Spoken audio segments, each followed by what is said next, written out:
by the Preston side, and Preston, of course, being led by their captain for today in David Bryan. And now, as the teams break through the banners, let's go over to Gary Brice, the losing coach of last week. Gary, what's your feelings about today's big match? I agree with Rex today. I think we did tip Geelong West in the second semi-final, and they just weren't good enough. I think finals inexperience counted against them, but certainly their form last week was tremendous, and I think they can go one step better and win today. Right, Ian, statistically? Well, statistically, one would possibly have to select Preston. They've met on 3 occasions this season. Obviously, the 2 home and away games in the second semi-final a fortnight ago. In the first round played at Preston, Preston won by 24 points. The second round played at Geelong West. It was a narrow 2-point victory to Preston. Incidentally, they were the only side to beat Geelong West on their home ground this season. And in the second semi-final played a fortnight ago here at the Junction Oval, Preston 18 goals, 15, 123. Geelong West 15, 14, 104. A 19-point victory to Preston. All right, Ian, now the teams are making their preliminary circuits of the ground. Just let's have the result of the matches played previously here today. In the seconds, it was a drawn game. Preston 14-20-104, Frankston 16-8-104, and in the thirds, Preston 10-13 defeated Dandenong 8 goals 8. They're the previous matches played here today on the ground. Now let's have a look at the selected sides from Thursday night. And Rex Hunt, irrespective of your statement that I've selected Preston, today, after the brilliant display by Geelong West last Sunday afternoon against the team that a lot of people regard as the favourites, Port Melbourne, I must go for Geelong West. I think with the experience that they've gained in the 2 finals they've played so far will stand them in good stead, and I think they'll take it right up to Preston. Well, we certainly had the desired effect, and we have the selection there from Phil, and of course you see the Geelong West side there warming up. Now, Beaton is a very, very important player there. You'll see him there right in the centre of the screen at the moment. Joe Radojevic calling the gentlemen together. But Geelong West for mine, there's the side. You'll see that Geelong West, Radojevic at full forward is an important player. He hasn't had a great deal to do. Welsh is a goer at centre-half forward. I heard the comment during the week that he digs up railway lines during the week and eats them for lunch. I don't know whether he does that, but he's certainly a goer at centre-half forward. But the big man that really did the job last week was that man Beaton. I expect him to go into the number 1 ruck position, allowing Corney on the half-back flank. But for mine, a very well-balanced Geelong West side. All right, and now let's look at the Preston team as selected on Thursday night. And one thing we have here is Cowan back in the side. And why they don't select the correct side on Thursday nights, I don't know. Well, they've had a fortnight to get over the game. I can't see Gordon Cowan lining up at full forward. I expect him to be on the back line. I expect Warren to play on the half-forward flank, but I do agree with you that Cowan, he's an important player for Preston, a very, very experienced player. Burke will certainly not line up in the back pocket. He hasn't had enough pace there, but certainly a lot of experience, a lot of league experience for Preston, and they will really do well, I'm sure. All right, Tony Banks is down on the ground with the umpires, so let's take you over to Tony. Umpires Maury Stab and Frank Bergona are with me. Maury, what do you think of the conditions out here today? Very near to perfect. The ground's in excellent shape. A little bit soft in patches, but I don't think they have any problem with players holding their footing. I think it's an excellent ground to be playing a grand final on. No special instructions to the players before the game starts? No, none at all. They know the rules. Good. Okay, Frank Bergona is here also. Frank, another grand final. You're a popular man. Fantastic feeling. Nothing like it. This is the ultimate. Beautiful. Beautiful. Okay, we'll be doing the toss in just a few moments' time. We're just waiting on the respective captains to come over. Meantime, back to you, Phil. Yes, okay, Tony, and the captains, or both teams are lining up, and they'll wait for the national anthem, and then we'll have the captains tossing the coin. I don't think it'll matter all that much today, Gary Brice. I'm just looking around the trees here. It's quite still, isn't it? Yes, I don't think the wind's going to have a great deal of effect on the game. It's swirling a bit, but I think we'll be able to score well at both ends of the ground. Stand by for the national anthem.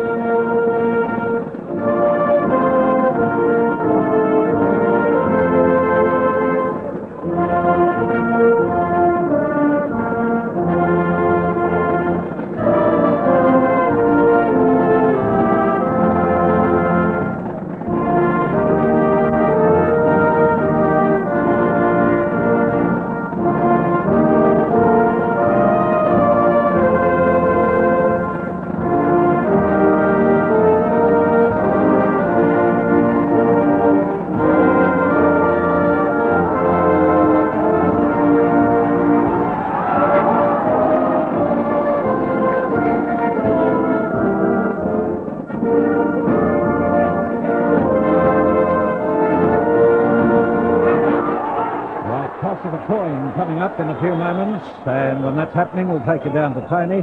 And I must congratulate the VFA in changing the uniforms slightly of both sides. Geelong West in the all-white today, and Preston in the all-red. And Geelong West side's going back into the dressing rooms for some reason or other. And we won't have the toss of the coin just now, while those sides have gone back into the dressing room, so we'll take this break. Well, there we have the Moomba Youth Band about to move off the ground, and the two captains moving over to Tony Banks and umpire Maury Staff. Right, Tony? We're about to do the toss in the centre of the ground. Staggering tactics by Joe Radojevic, taking his team off the field. Maury Staff, who's calling? Joe calls heads. Tails it is. David Bryant's won the toss. He's kicking to that end. Any particular reason? Why? He just likes that end of the ground. There you have it. Kicking to the city end of the ground. All right, Tony. So we'll have Preston kicking to the left of the screen and Geelong West towards the right of the screen. Ian, you didn't make your selection looking through those statistics. I don't think you can afford to go past Preston. Both Rex and yourself discussed experience that Geelong West have gained. Keep in mind that this is Preston's third consecutive grand final appearance. I think this year's the 1983 flag quarter. Gary, could you go a little deeper as to the reason why you've selected Geelong West? All right, they beat Port Melbourne last week, but Preston are a pretty powerful side. I think that their players around the ball are the strength of their game. They've got some good forwards, but I just think the players like Murphy and Higgins, Eddie played a magnificent game last week. They're the players that Preston found hard to contain in the first half in the second semi-final, and I think today that they'll have gained experience and they'll know what they're required to do, and they certainly won't, whether it was fitness or just a lack of mental preparation in the second half, they won't allow that to happen again today. And I think they'll be able to go on with it. I think that the ruck duel will be very good. I hope that they do play Beaton on Austin, because I think he'll be able to beat him. And that's where they were beaten in the last half. Austin took over the game and allowed Preston to get back into the game. All right, well, we're just waiting on the teams to line up, and this match will get away right at 2 o'clock. The forecast, cool, some showers, expected northwest winds, and the current temperature is 16 degrees. Crowd still building up here at the Junction Oval. And just repeating those earlier scores, in the second, Preston 14-20-104, drew with Frankston 16-8, also 104.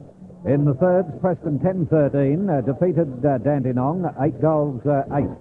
And we notice the Preston hierarchy coming up into the box here, the coach. And they'll be calling the shots from up above, as distinct from the previous time when they're at ground level. Where do you think, Rex, you'll see the big individual tussles early in the game? I would think in the ruck. Austin, a Liston Trophy winner, and did particularly well this year in the voting again. He is the man that gets the ball down to the running players at Preston. But certainly, you can see him there, a big, strong lunk of a man. He's been with Fitzroy and Collingwood, plenty of experience. Lunk, yes, that's what I said. Well, he's a big fella. Have a look at him, and he really dominates the centre bounce if he's allowed to get his confidence. Beaton, I expect to go up against him. Beaton, I see now, number 40 in the centre of the ground. There he is. He's a very tall fella, and I expect him to do particularly well. Interesting to hear our Premier, John Cain, talking about VFA too before the match today at an official luncheon.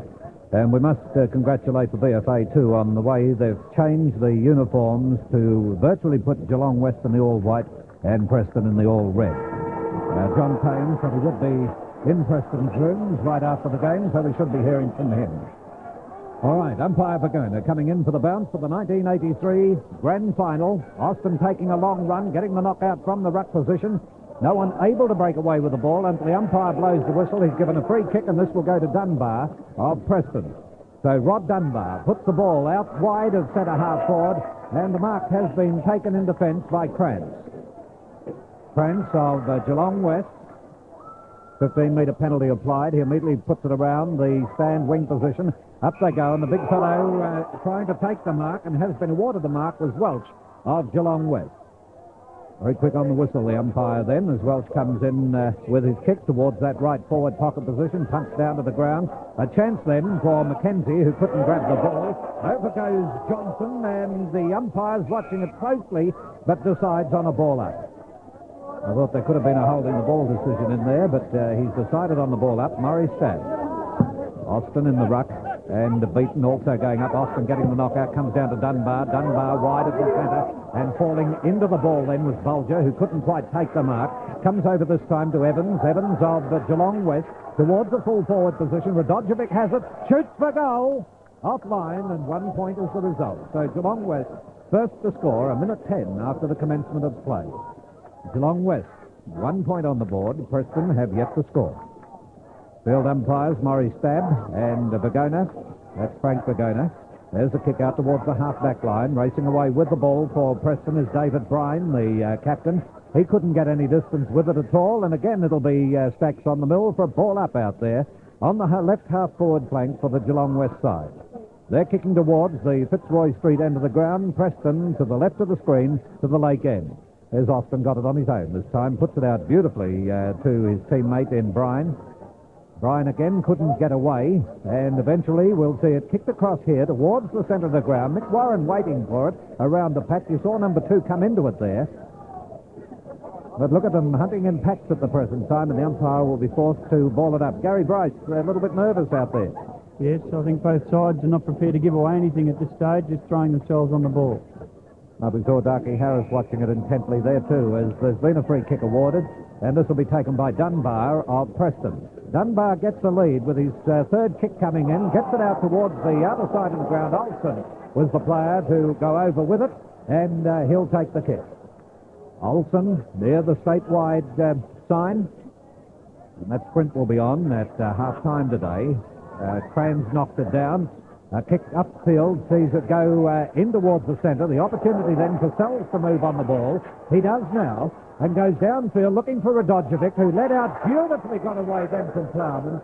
For Radojevic to move in near the practice turf wicket area in the left forward pocket to bring in the mark. 3 minutes of play gone by. Now Radojevic, who's kicked the first score of the match, 1 point, puts it on its way. Goal umpire moves across, then back, and I think it's gone the wrong way, hit the post. So another minus score on the board for Geelong West. They move on to 2 points with Preston yet to score. Another spectacular opening to the game, and a bad kick-off then by Plowman. Drops very short on the half-back line. Little Mark-on moves in. Mark-on with the left foot kick around the wing position, and failing to take the mark was Bulger. Over the top they go again, and umpire stab for a ball up. Bulger seems to be having a little bit of trouble. The twice he's gone near the ball in handling it. Austin goes up this time with Beaton. Austin getting the knockout, but it goes out to Fraser Murphy, the player in the news at the moment. And the umpire has given the free kick. He's given it here to Warren. Mick Warren going downfield. Coming in is Butt. Butt for a hand pass to McKeon. McKeon out towards the half-forward line. And the mark has been taken out here by Burke. Burke goes for the short pass. Tried to get it across to McKeon. It didn't come off. And we're still waiting for somebody to come out of it. Getting it out then was Bulger. But the umpire blowing the whistle says it was a throw. And the free kick will be taken by Geelong West. This could be Eddie, the player, putting it upfield, wide of the centre, marked by Buck. Buck's out towards the flank position, and it's Bowden. Well, we were told Bowden was out, but he's in the team. As it's kicked up towards the centre forward, taken by Olsen, who shoots for goal, and he's put it offline to be through for 1 point. Now that's the first score by Preston, 4.5 minutes after the start of play. So we have Preston, 1 point, and Geelong West, 2 points. Rex Hunt. A very nervous opening here in the 1983 grand final. Jan Smith has the ball and kicks it towards the members' side of the ground, looking for Beaton, but Austin is up, takes the mark for mine, and the umpire has awarded it to Geelong West. Well, plenty of the play there to Austin and Beaton, but the ball has come out and it's been awarded to Geelong West. And it's Evans. Evans sees his team player there in Eddie. Eddie kicks it up towards half-forward flank. There's a kick upfield here, and it will be going to the centre half-forward in Welp. Now, that has been reversed there. It seems to me that the free kick will be going to Bulger of Preston. Yes, umpire Bergona comes in and awards the free kick to Bulger. Some interference there by the Geelong West backman. Bulger, a left-footer, in towards half-forward flank. He'll be looking down there for Austin. Austin was pushed out, and it appears that umpire Bergona agreed with me. And Jeff Austin Last year's Liston Trophy winner has the ball, and I venture to say he'd be too far out to score from here. He's going to centre the ball right into the centre scoring area. Oh, great mark over there to Preston. I think he's hauled it. It's Burke. And Burke has been awarded the free kick. Burke, a late inclusion in the side. And you'll see here that he does juggle it, but for mine, he clearly takes the mark. Yes. 3 grabs there is enough for the umpire to award the free kick to John Burke, 35 metres out. Preston's first goal. Next from the bounce, Preston into attack once again. Right half forward flank outer side of the ground and over the boundary line and out of bounds. Preston 1-1-7 lead Geelong West 2 behind 2 points in the 1983 VFA Grand Final. Burke versus Tawney. Tawney in the all-white, Burke in the all-red. Burke got it down towards Bolger. Bolger scoots it up in there towards Olsen. And it's going to come across into the direction there of his Geelong West teammate in Thompson. Thompson is unloaded. It's picked up here by McEwen. McEwen shoots for goal. Offline. Preston move on to 1-8. Geelong West 2 behind 2 points. We're coming up to 8 minutes into this first term in the VFA Grand Final. Okay, Rexon, it comes out towards Crans of Geelong West. They're in the all-white colours. Well, nearly all-white. Preston in the all-red. It goes around the wing from Crans, but it couldn't be smothered, and it's bounced over the line and out. Number 29 of Geelong West is Evans, as we await the ball to come back in. Leeton's up there with Austin. Austin of Preston coming from behind. Again directs that knockout, a push in the back, and the umpire was right under it. And the free kick to be taken by Preston through the agency of McEwen. McEwen left foots it across towards that centre half forward zone. Oh, the ball too far for his forward in the person of Smith. It comes up towards the centre. No one able to take the mark. Mick Warren got his hands to it, but the umpire says holding the ball, and the free kick will be taken this time by Higgins. Higgins of Geelong West, slightly wide of the centre. Joe Radojevic moving around there at full forward. Radojevic led right out. Now we'll let Sells drop right back into the goal square. But a pick up this time for Preston by McCann. McCann moving around. Kicks it onto the half-back line where it'll beat all players over the line and out. Don't forget the big statewide sprint at half-time here today. $5,000 first prize. Crowd still building up here at the ground, still coming in as it comes back into play. Beaton directed the knockout that time, and a hand pass out of the pack, and it comes to Olsen. Olsen puts it high in the air, up towards the half-forward line for Preston, and Bulger comes out to take the mark. Good mark by Paul Bulger. Now Bulger well wide of centre half-forward, left puts it towards that centre-forward zone. The umpire now has held it up, and he's applied a 15-metre penalty. He must have been calling the player back off the mark, but Preston seem to be settling down now pretty well, Gary. What was that again, Phil? But Preston seem to be settling down pretty well. I'm listening to Ray's comments. Yes, they're starting to get into their stride, and unfortunately Geelong West look a bit nervous at this stage still. All right, Crans is the player moving around now to gain possession. He puts it towards the half-back line. It's been pushed out towards that boundary, but a hand pass back in. Sees little mark on, accepts the pass. He sends it towards centre forward, and the mark has been taken in defence this time for Geelong West by Higgins. Across towards the centre now, moving in is Watt. Watt in turn towards that half-forward line. Up they go. And the mark has been taken this time by Eddie, sends it towards the centre-forward zone. And it bounced right on the line by the appearance of it, but Plowman is the player to take it. Been sharked down here by Murphy. Murphy gets it across to Radojevic. Errors everywhere as it's dribbled through from behind.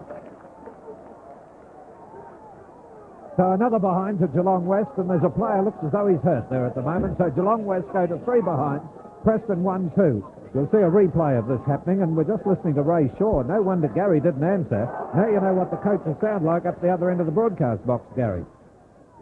Wonderful, Don't say something. Wonderful.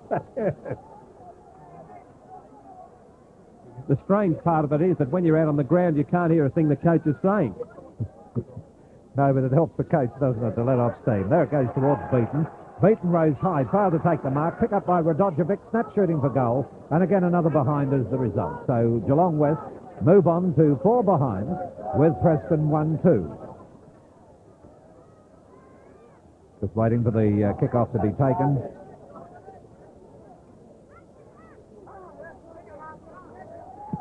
And there it goes by Burke of the Preston. Taken here by Higgins, who couldn't break away from the pack. The umpire's just holding the ball.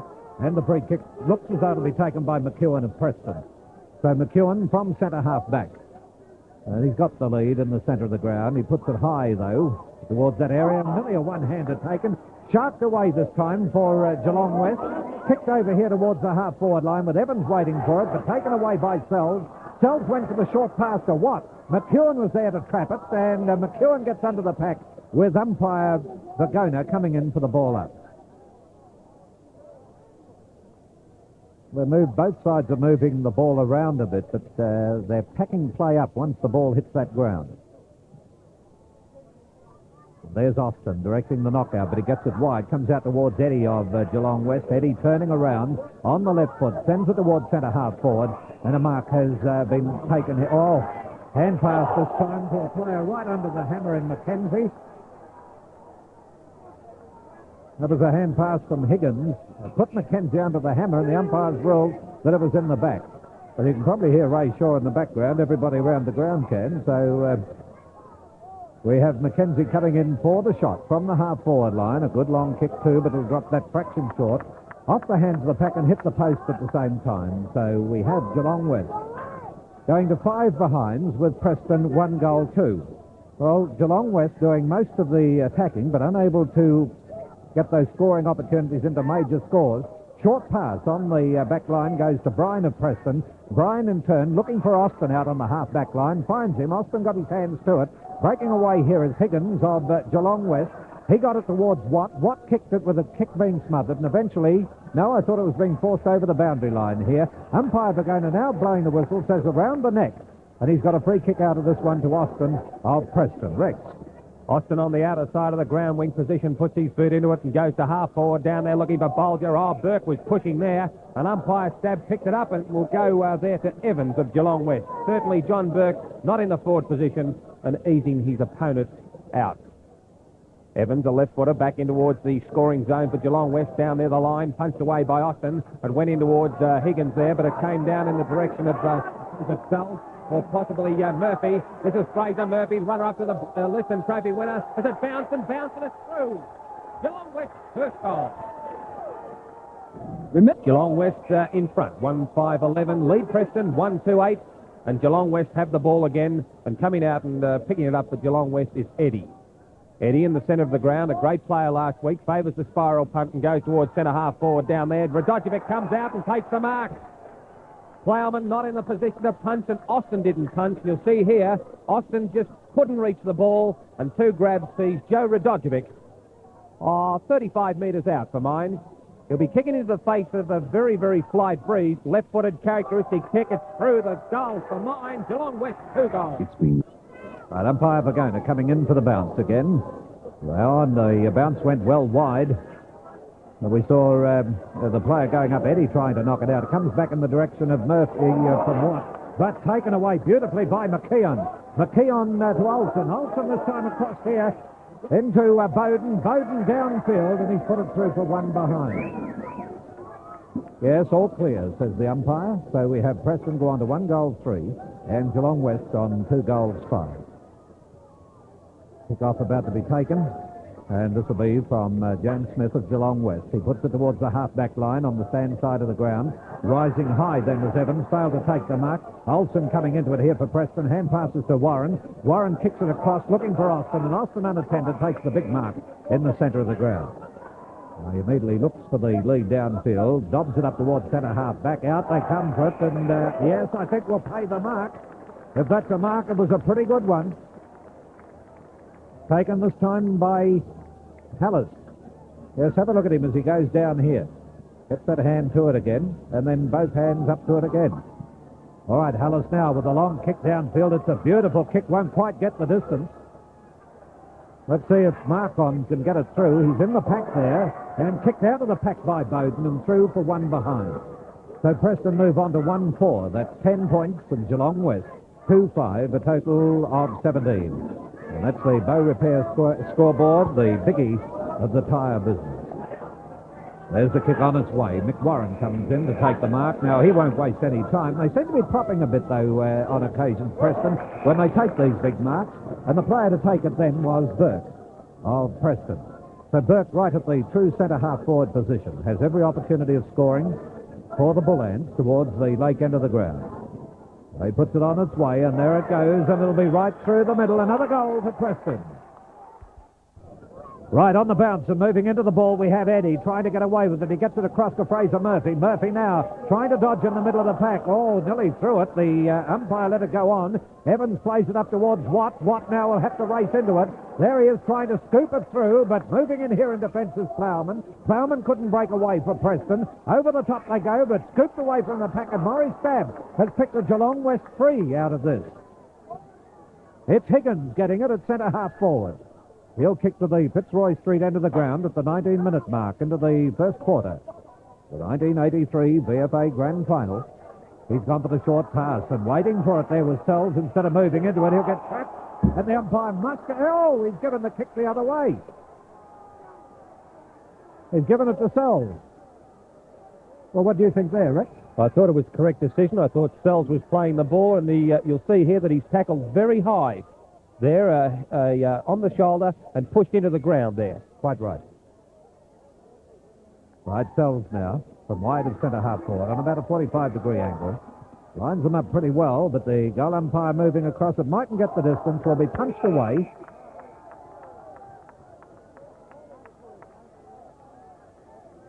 And out of bounds. So we'll wait this throw in. Geelong West doing all the attacking. Austin getting the knockout from the ruck position. He's winning well in the ruck, but the Rovers are not taking advantage of it. There's Murphy coming out of the pack. He hand passes across here to Eddie. Eddie shoots in the direction of goal, and it's out on the full.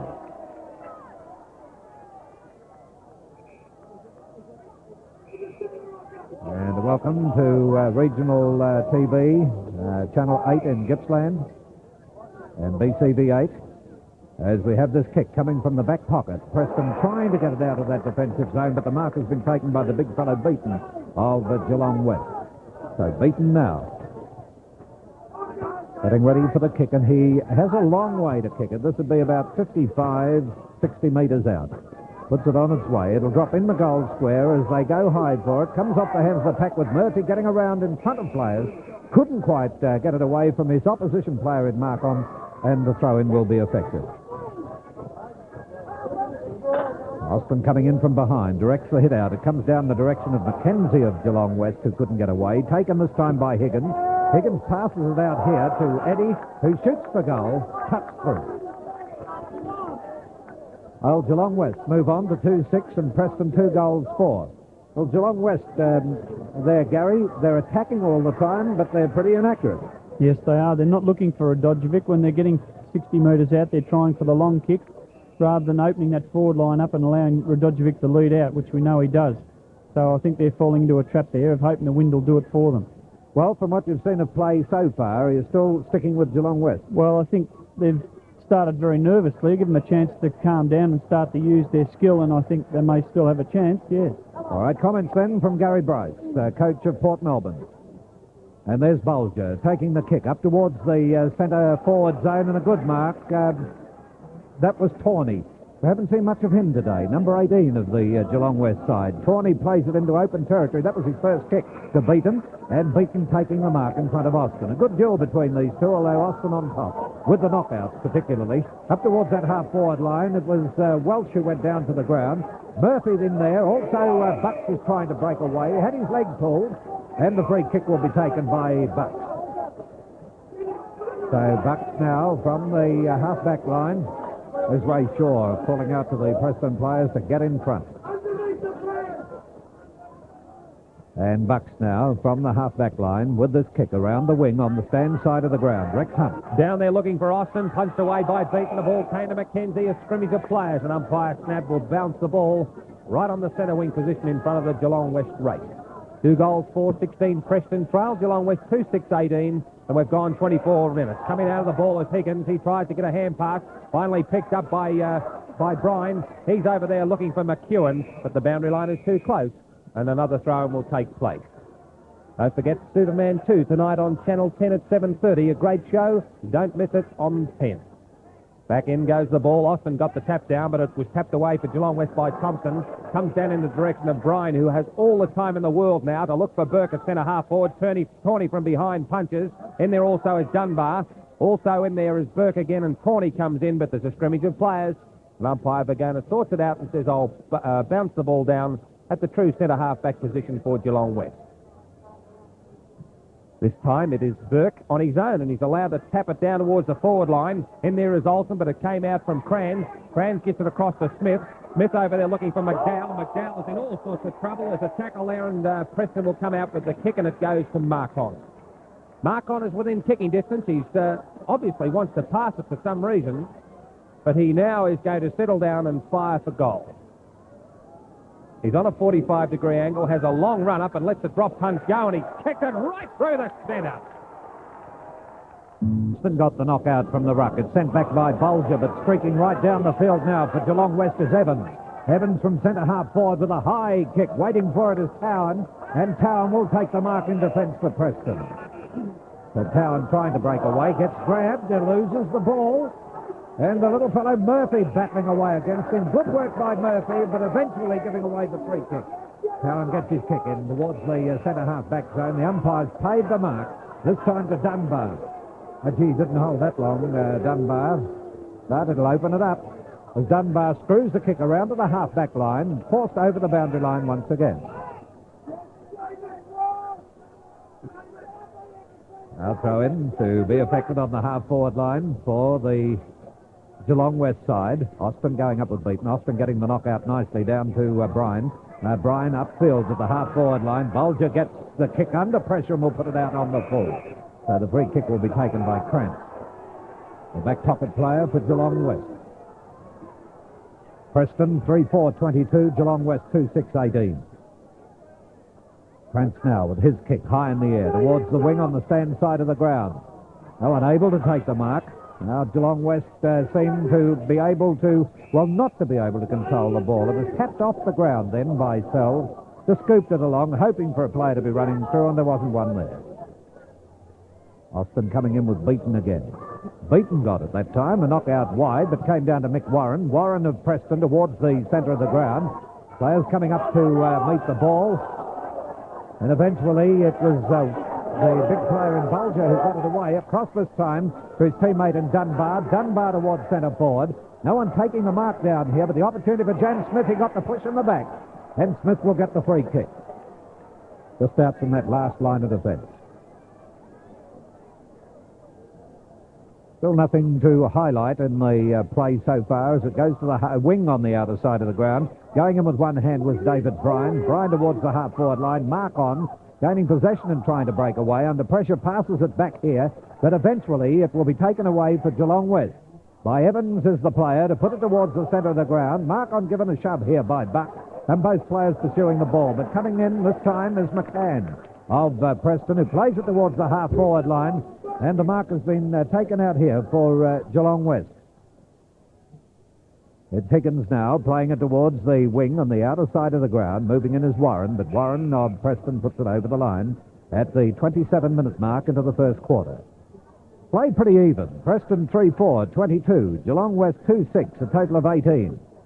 And these two ruckmen battling away. Beaton starting to work his way on top a bit. He directed the knockout that time, but again it's forced over the line and out. Pretty even game so far, Gary Brice.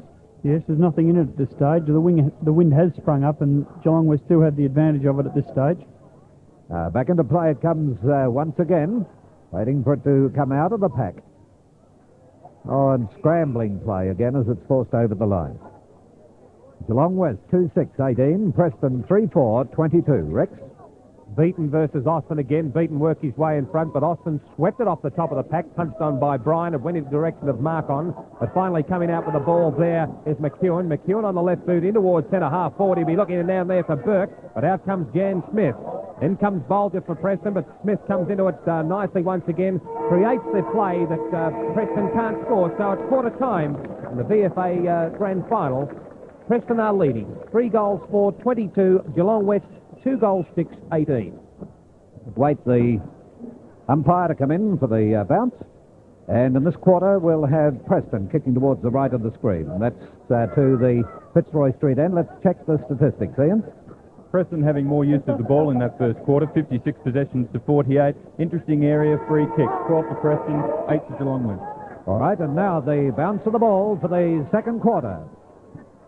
And it's Austin getting the knockout from the ruck position. He puts it down to his teammate in Smith, Dunbar. Dunbar towards centre half forward. No one able to pick up the ball. There's little Mark on diving in over the top of it with Franz coming in. Trying to break away this time is Bowden. Bowden couldn't get away at all, and it comes back in the direction of Thompson, or Watt it is. Watt of Geelong West. He immediately puts it into the hands of David Bryan.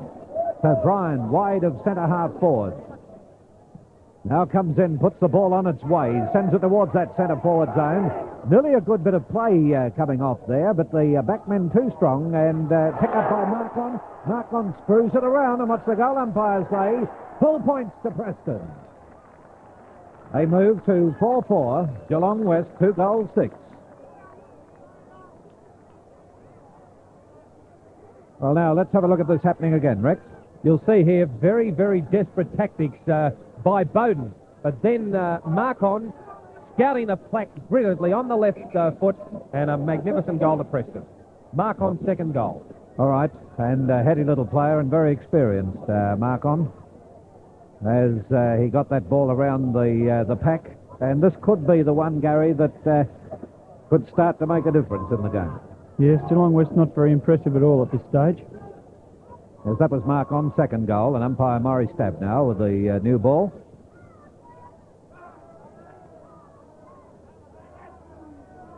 Watt is up on the ball for Geelong West. Beaton coming in with Austin. Austin getting the knockout, but Fraser Murphy sharking the knockout. Passes across to Eddie. Eddie downfield for Geelong West. But the umpire blowing the whistle, he saw something happen from behind play there. Did you see it, Rick? No, I didn't see Gary? it. Yes, I saw it. It's the worst free kick I've ever seen for down the field. It was a push with a little finger, and the player fell down. They've decided to play it down the ground. All right, Joe Radojevic now from right in front has the chance to score. Puts it on its way, and it's full points.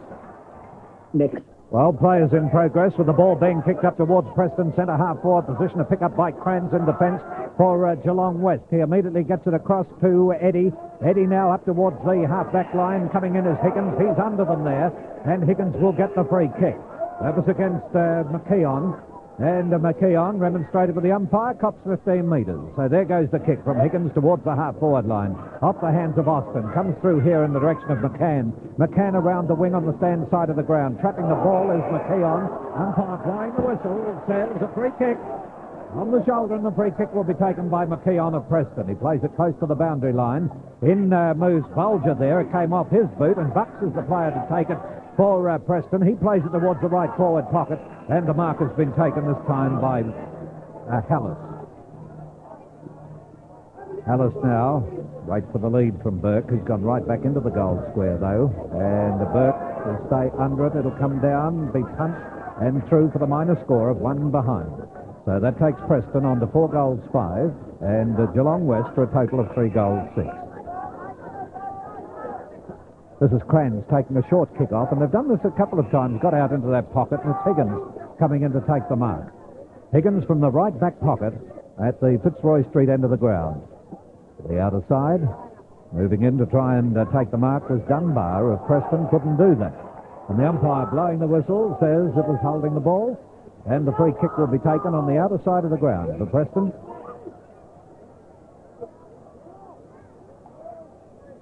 And it's McEwen coming in with this kick towards the left forward pocket. Burke goes up, knocks it away from his opponents. Racing in after it is Bulger of Preston, but it's over the line. Preston 4-5, 29. Geelong West 3-6, a total of 24. Play has been in progress 5 minutes here into the second quarter. Now here's the opportunity to get it further forward for Preston. McEwen, number 11, on the ground there with 2 Geelong West players, but it will be a ball up once again by umpire Bergona. Slightly muddy patch, although this ground in excellent condition, considering the weather we've had through the week.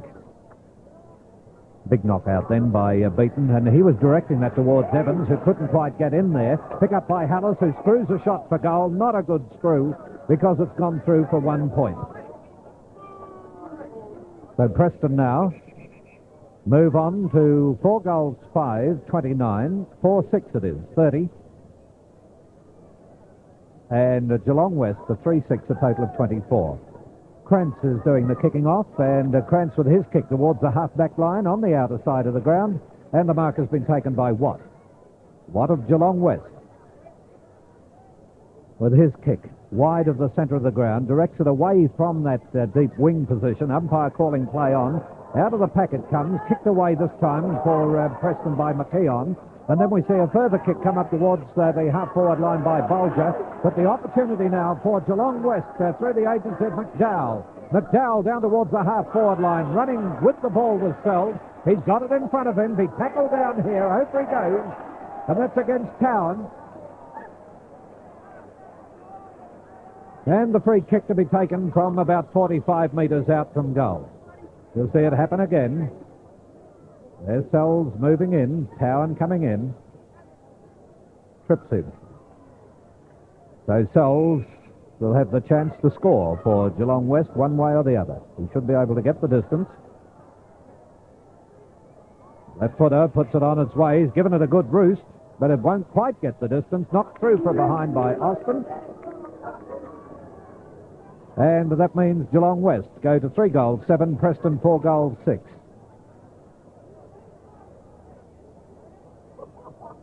Well, just looking in the goal square there, they've got Phil's fan club down there. All right, comes out towards the half-back line. This is Beaton coming in. And Beaton now with his short pass, this time towards the left half-forward line to Sells. And Sells now with a bad kick across in the direction of centre half-forward, missed by Higgins. And this lets Preston off the hook, comes through here towards Bulger. Bulger with a hand pass this time. And it's kicked by Olsen towards the half-forward line, and Jan Smith coming in to take the mark in defence. Geelong West certainly needing a bit of a lift here as Jan Smith, former Geelong player, goes down towards half-forward. Big fly there from Beaton and also Evans. A scrimmage of players there, but the umpire has kicked out that someone was held, and it's going to go to Preston. Now this player here, I'm trying to pick up him. I think it is McKeon it is. He goes towards centre half forward down there looking for Brian, but coming out nicely for Geelong West is Eddie. Eddie is the man they want to fire as it comes in the direction there of Higgins. Higgins goes short to Sells on the half forward flank. Shells runs around and sees Gibson on the ground. Gibson a left foot chip in towards Radojevic. A great play, and Radojevic out in front of Plowman goes Plowman no chance at all. 2 goals 4 from 6 possessions, Radojevic. And he's going to be very, very lucky to put this one through. Now, from where he's kicking, the breeze will be coming directly over the top of his left shoulder, so we have to allow plenty there as the left-footed full forward goes in. Oh, don't tell me, is it a great goal or not? Very close, that one. Saw the guy umpire give it plenty of consideration, but Geelong West move on now to 3 goals 8, 26. They trail Preston 4 goals 6, 30. The usual fly pass by the Tiger Moths happening now to commemorate the Battle of Britain. All right.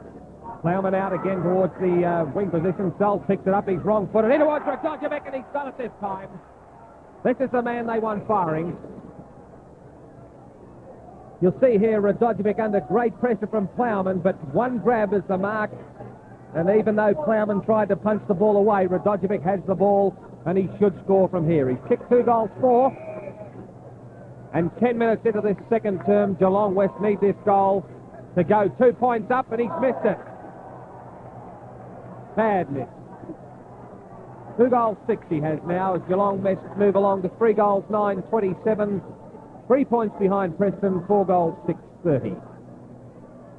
Now once again it will be Plowman, aided by a slight breeze here this afternoon from the northwest, and he tries the outer side of the ground with a lovely 60-metre kick, but up goes Higgins and takes a lovely mark. He plays on in front of Warren, drives it back in towards Radojevic again. Murphy was bustled out of the way by Cowan. Cowan picks it up, takes a bounce and will relieve for the Preston side as he takes his second bounce and puts it in towards the wing position. 10 minutes into the second quarter. Bulger going up in front, but forces it over the line and out of bounds.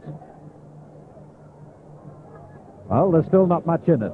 It wouldn't be the most exciting game we've seen for a long time. It's Beaton knocking it down to the ground in the middle of the pack. Umpire blowing the whistle, and again it will be a ball out. I'll tell you what, it's hard to hear with these aircraft going overhead at the present time. But of course, it's been a big weekend for the pilots, commemorating the Battle of Britain as it's forced over the line once again. Well, a lot of the fans out there enjoying the afternoon as it comes back into play. Beaton and Austin hardly ever off the ball. It is forced towards that boundary line again, and again we'll see the throw in. Well, a lot of negative play and still not much in it, Gary Brice. No, not a very exciting game either. It seems to be a lot of mistakes being made by both sides, and no side really has control of the game yet. Well, it's back into play this time, and it must stay in because it's been forced across towards the centre, and the umpire's got a free kick out of it, and it'll be taken by McEwen of Preston. He goes for the hand pass, gets it across to his teammate in Dunbar. Dunbar now, instead of kicking straight down the ground, kicked it out towards the flanks, and Burke is a player to tap it back. Dunbar has the chance to try and recover as he gets around players now, plays it again out towards the boundary line, and it's Hallis who moves into it, was undecided which way to go. Jan Smith right over the top of him, the umpire blowing the whistle, and says that the free kick will be taken by Shane Hallis of Preston. So Shane Hallis now. From the half-forward flank, Hallis puts the ball on its way. Will drop it just short of the goal square. They go up for it. Comes through this time to be taken away by Gibson. Gibson with a hand pass in the direction of Higgins. And Higgins is the player to go downfield now with the ball. Or is it McDowell? It's McDowell going downfield to put it up towards that half-forward line. Up they go, and Cowan is the player to take the mark for the Preston side. He plays it in towards the centre. There's Higgins, trying to control the ball now for Geelong West. He gets a quick hand pass in under a lot of pressure there, but couldn't do any good with it. And coming through is Bucks, who was punched to the ground then. And the umpire, I thought, would blow the whistle as Bulger was caught pretty high, but didn't. Marcon was pushing it along in front of him. Bucks is up there again with McEwen trying to get out of the pack with the ball, and eventually the umpire has blown the whistle for a ball out. And there's Bulger getting the knockout from the ruck, and it comes down with the opportunity for McEwen to bring it up towards centre half forward, and Burke was the player who moved out to take in the mark.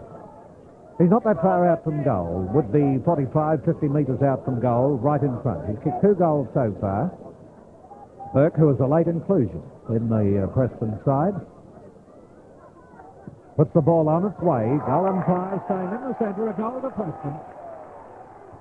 Changes taking place. Osborne has come on for Preston, and about to come on for Geelong West is Robinson, with the ball getting up towards the forward zone for Geelong West. A bit of shoving going on. Higgins was underneath all that, and also in there is Gibson, but the umpire says it will be a ball out. Look at him in there. Little Frank Vagona. Not much of him. Austin again up in the ruck. And Beaton coming in from behind. Beaton directs the knockout. It came down towards Bucks, who couldn't break away, but the umpire's picked a free out of it. It'll go Preston's way, and it'll be taken by Graham Bucks. So Bucks from the half-back line at 14 and a half minutes into this quarter, the second. Around the wing and waiting underneath the ball is Marcon, or rather Thompson. Couldn't mark it. Taken away this time by Evans. And chipping in this time is good play on the part of Osborne. Osborne of Preston going downfield with a long kick wide of the big stick, and it'll be forced over the line and out.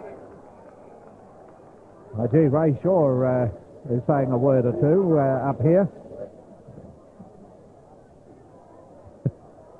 Shades of Gary Brice, Rex. Yes, they must be related in some way.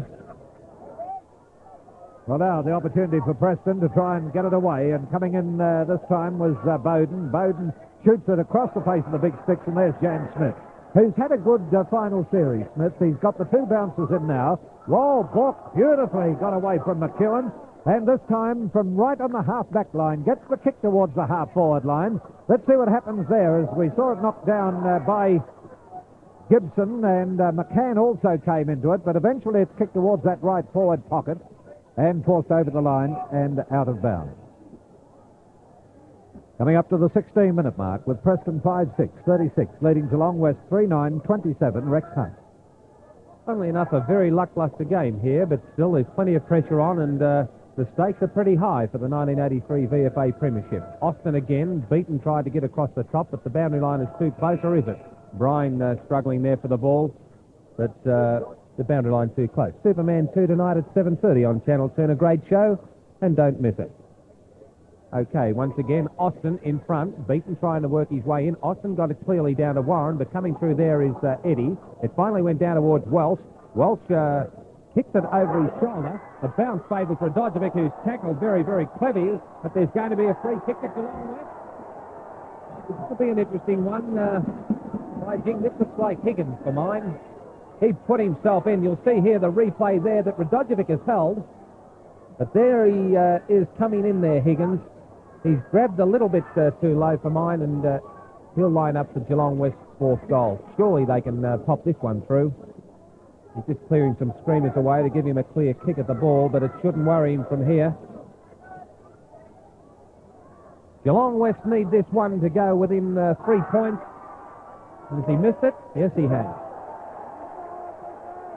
Well, they should have been well in front, Geelong West. A certain goal by Radojevic earlier on.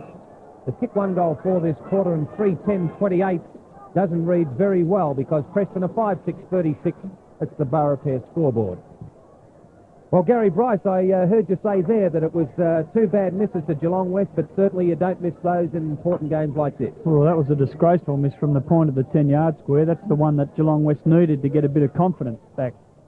Plowman has the ball and comes to the main grandstand side of the ground. Sells is there, and up for Preston there was McCann, but it came out in the direction of Brian. Brian is pushed in the back there by Gibson, and David Bryan, the acting captain for Preston, will take the free kick on right half-back flank. There's a short player there over there, and he sees McCann on his own. McCann takes a ripper there from Gibson. He told the play on, but Gibson head-high tackle there as the ball goes towards Burke, a centre-half forward. Burke is allowed to tap the ball on, and it comes down in the direction of Osborne. Osborne kicks into Tawney. Tawney lines up Bowden, but this will allow McDowell to play well and get it towards the centre wing. Austin is in there and takes the mark in front of Beaton. Despite Beaton's effort to try and spoil, Jeff Austin takes the mark, and as we come up to the 18-minute mark, Preston 5-6-36, lead Geelong West 3-10-28. Well, game's starting to liven up a little as we have Austin now getting the kick up towards the centre-forward zone. Up they go for it. No one able to take the mark. Burke got a hand to it. There's a little mark on going down in the pack, and so also is Tawney of Geelong West. But the umpire blows the whistle for a ball up. This is field umpire Murray Stab. About 30 metres out from the goal posts at the Preston end of the ground. Over they go again, and the umpire could be forced to ball it up. He will. By gee, there's been a few of those today. And up it goes once again. And Tawney coming in the ruck with Bulger. It comes out towards Murphy, but shot by Markon. Markon getting beautifully around the pack. And those little legs carry him up towards the centre-forward zone. There's Jan Smith now trying to bear in on the ball, grabs his opponent, swings him down to the ground. That was Brian. Over the top they go, and the umpire picks and around the neck one. Bit fortunate for Geelong West. And it's Tawney who immediately kicks it out of bounds. Well, what a bad miss by Tawney. He got it on the inside of the boot then. The Rex just said it's his favourite left foot, and that was a goal given away by the look of it. No, it's hit the post. The shot for goal then by Bowden, and he's hit near the top of the post. So let's check off the scores on the Bow Repair scoreboard. The biggies in the tyre business. And one of the players has lost his shoe. Preston 5-7-37, Geelong West 3-10-28. Preston working their way on top. There's Murphy kicking it along the ground. Austin leading in the race for the ball. Went to bend down. The boots came through to kick it off the ground.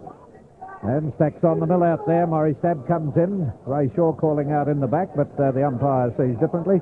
So we'll see the ball up under the statewide sign out there. And don't forget the statewide sprint, the world's richest 400 metres race at half-time today. John Russell, the caller.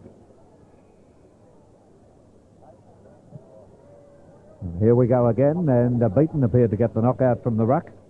And look at the scrambling football we're seeing here, as it will be a ball up once again. Oh, what a feeling. Well, I'll tell you what, that is when you're looking at the scrambling football we're seeing at the moment. There's Austin getting the knockout from the ruck, but sharked by Fraser Murphy once again. Gets the pass in. Gibson was going in after it, but Bucks again behind him. Couldn't get to the ball. It's over the line. Ever seen so much negative play, Gary? No, it's not much of a spectacle, really. Well, Austin trying to direct the knockout again, and look at them scragging and scruffing in there for umpire Vagona. Umpires are taking it in turns blowing the whistle, Rex. Well, they certainly are. There's no doubt about it. They're doing a fair job, but they haven't got much to umpire at the moment.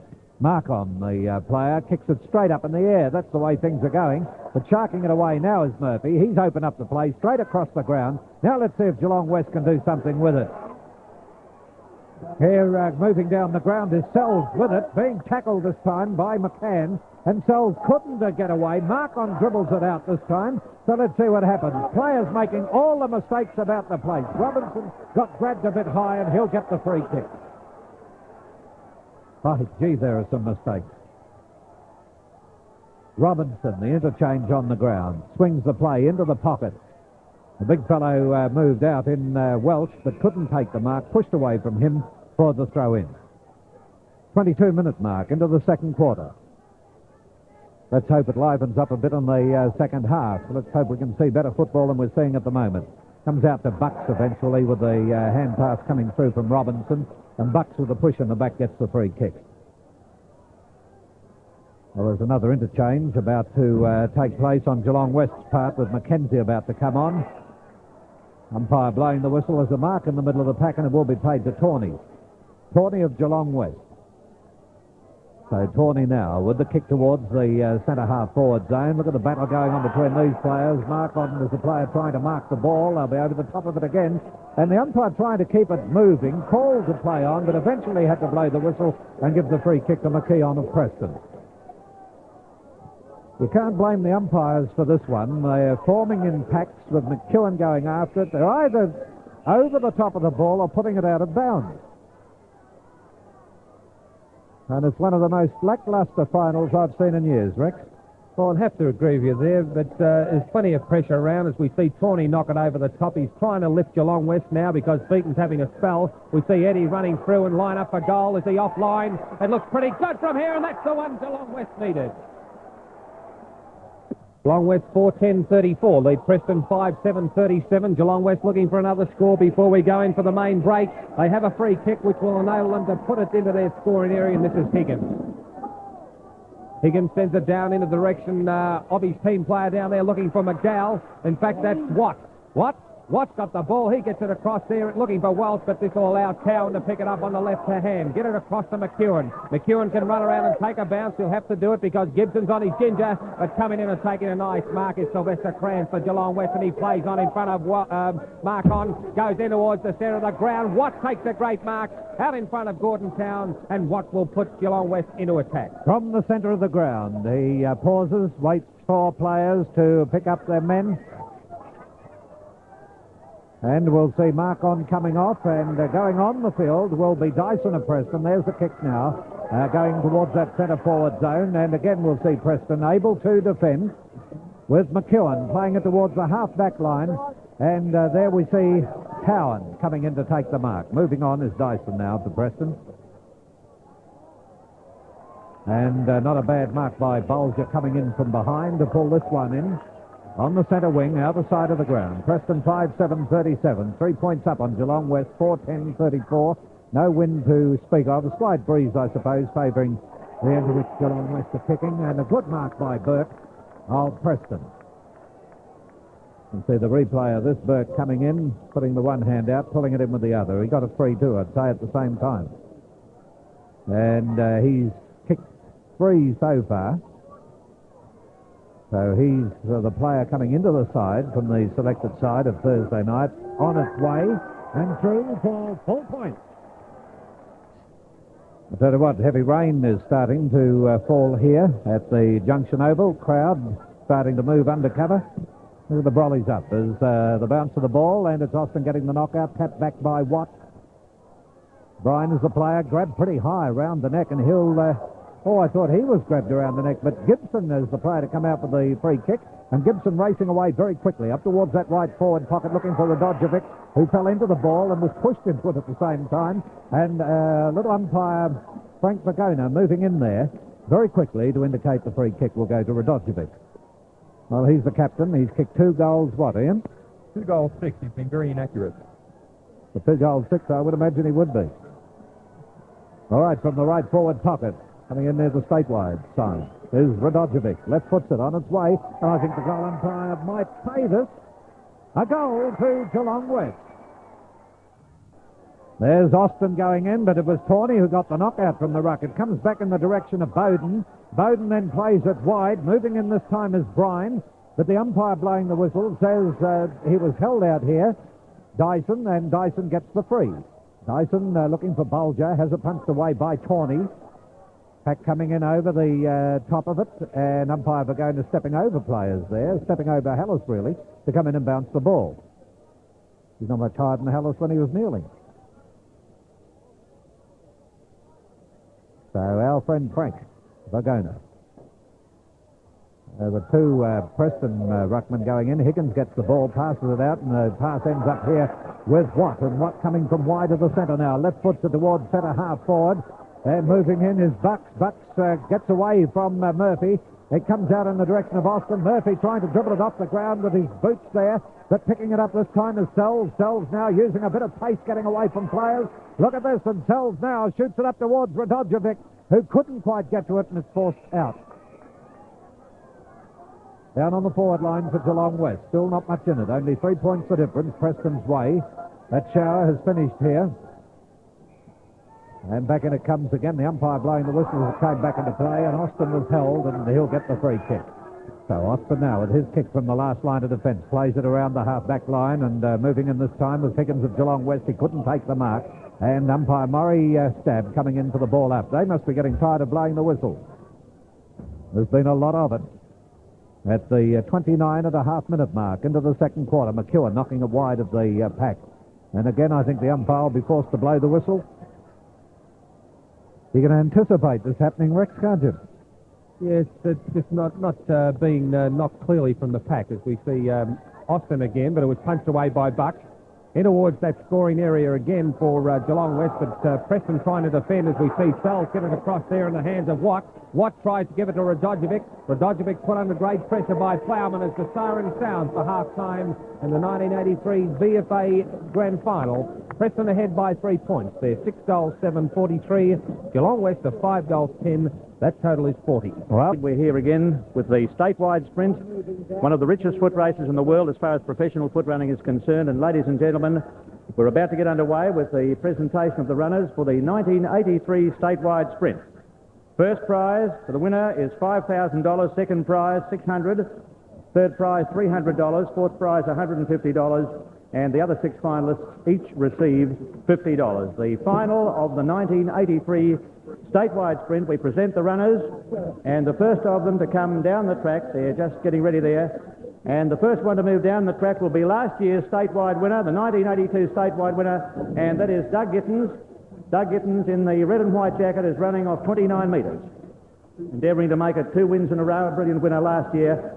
And Doug Gittins, ladies and gentlemen, running off the limit mark of 29 metres as he moves down the track. He's followed down by Michael Parks in the grey jacket from 23 metres.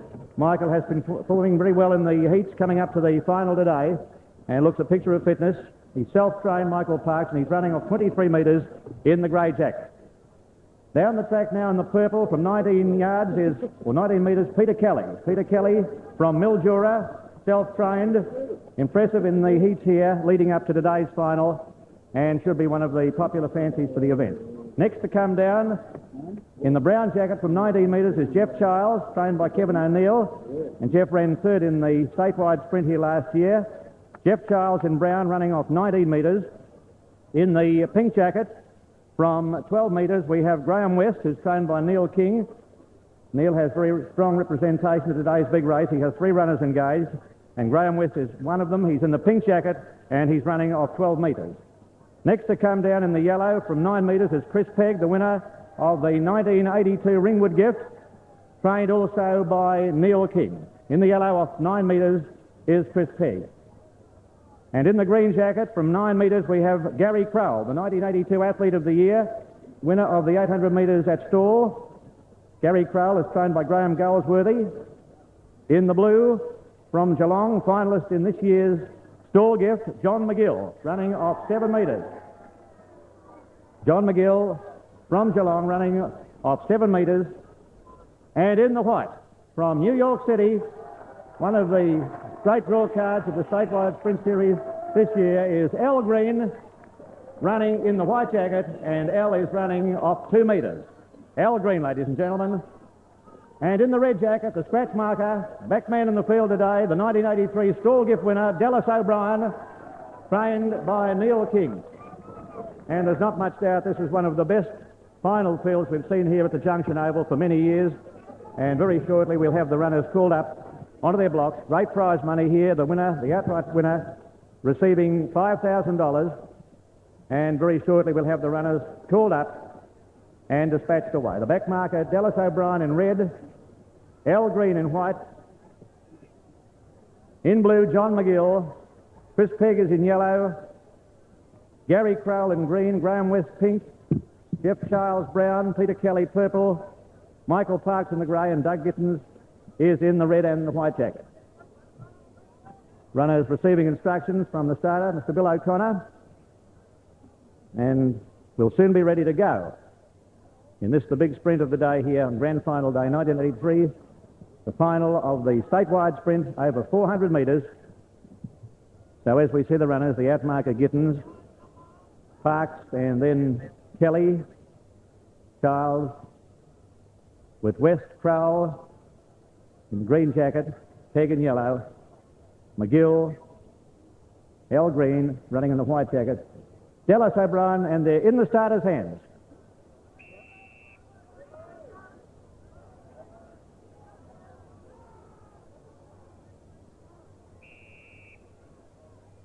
Ready and away to a perfect start, and Gittins was the early leader here from Parks. Running up quickly in third place is Kelly, and he's followed by Charles. A gap then to West, a bit further back is Pegg, and just in behind them then came McGill, who's running in the blue, and then there's a break to Al Green, who's next to last, and Dallas O'Brien in the red as they go down the back now, where Parks has taken the lead from Gittins, and making up ground very quickly around the outside. You'll notice there in the purple is Kelly coming around them very quickly, and so also McGill is coming home hard. And then there's a break a bit further back in the field of Charles and Dallas O'Brien and Al Green, and they're packing right up on the turn where McGill has taken the lead here, with Pegg coming after him quickly, followed further back in the field by Parks at the top of the straight. It's anybody's race, McGill, and here's Al Green. Al Green is flying down the outside. Al Green is racing home to an easy win. Al Green has won it. Kelly is second, and maybe Parks third, ahead of Crowell, and followed home next in the event there by Gittins, and a long way back McGill, and the runners went over the line in a blanket finish with the exception of the outright winner. A magnificent turn of speed by the New York runner, Al Green, taking out today's final. 48.41 was the time. 48.41, the time recorded. Magnificent win to Al Green running off 2 metres. Second placing going to Peter Kelly running from 19, and third Michael Parks running off 23. That's the result, 48.1, and here's a very elated Al Green to chat with Tony Banks after his great win in today's 1983 statewide sprint final. Thank you very much, John Russell, and congratulations to Al Green. Al, I think you had a few people con there. Off 2 yards, you come home like a house on fire. Yeah, it felt good. Before the race, I felt really good. And I'm really glad I won. I'm happy. You let Dallas O'Brien, the Stawell Gift winner, go past you in the back straight. Was that your intention to follow him through? Not really. I wasn't paying him too mind until he got past me. And he's a great runner. And I try to stick with him. And I felt down the stretch I can catch him. We've got the replay on right now as we come around the turn. And when did you make your break? Because you still seem to be a long way back. I made my break at the pole. I seen how there were about 8 guys in front of me. And I just went for them. And I said, they're going to have to beat me on the line. But you went through them in about 10 yards. The next minute you were standing there in front of them and jumping over the line. Yes, once I caught him with a couple of strides, after that I knew I had it. So I just tried to bring it home strong. Well, you were a very popular winner here today. Thank you. I appreciate the crowd being behind me. and I love it very much. Good, Al Green. Tremendous effort. You're playing national basketball. You Right. picked up $5,000 in athlete from this race here today, and congratulations Thank again. you very much. Al Green, we'll go to a break now and be right back with the presentation.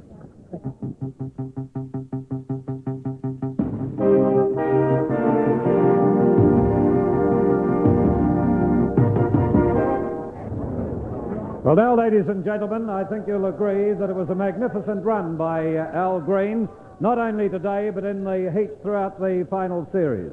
And it's my pleasure to introduce a gentleman who will eventually make the presentation and congratulate our winner for today, the Chairman of Directors of Statewide Building Society, Mr. Stanley Jackling.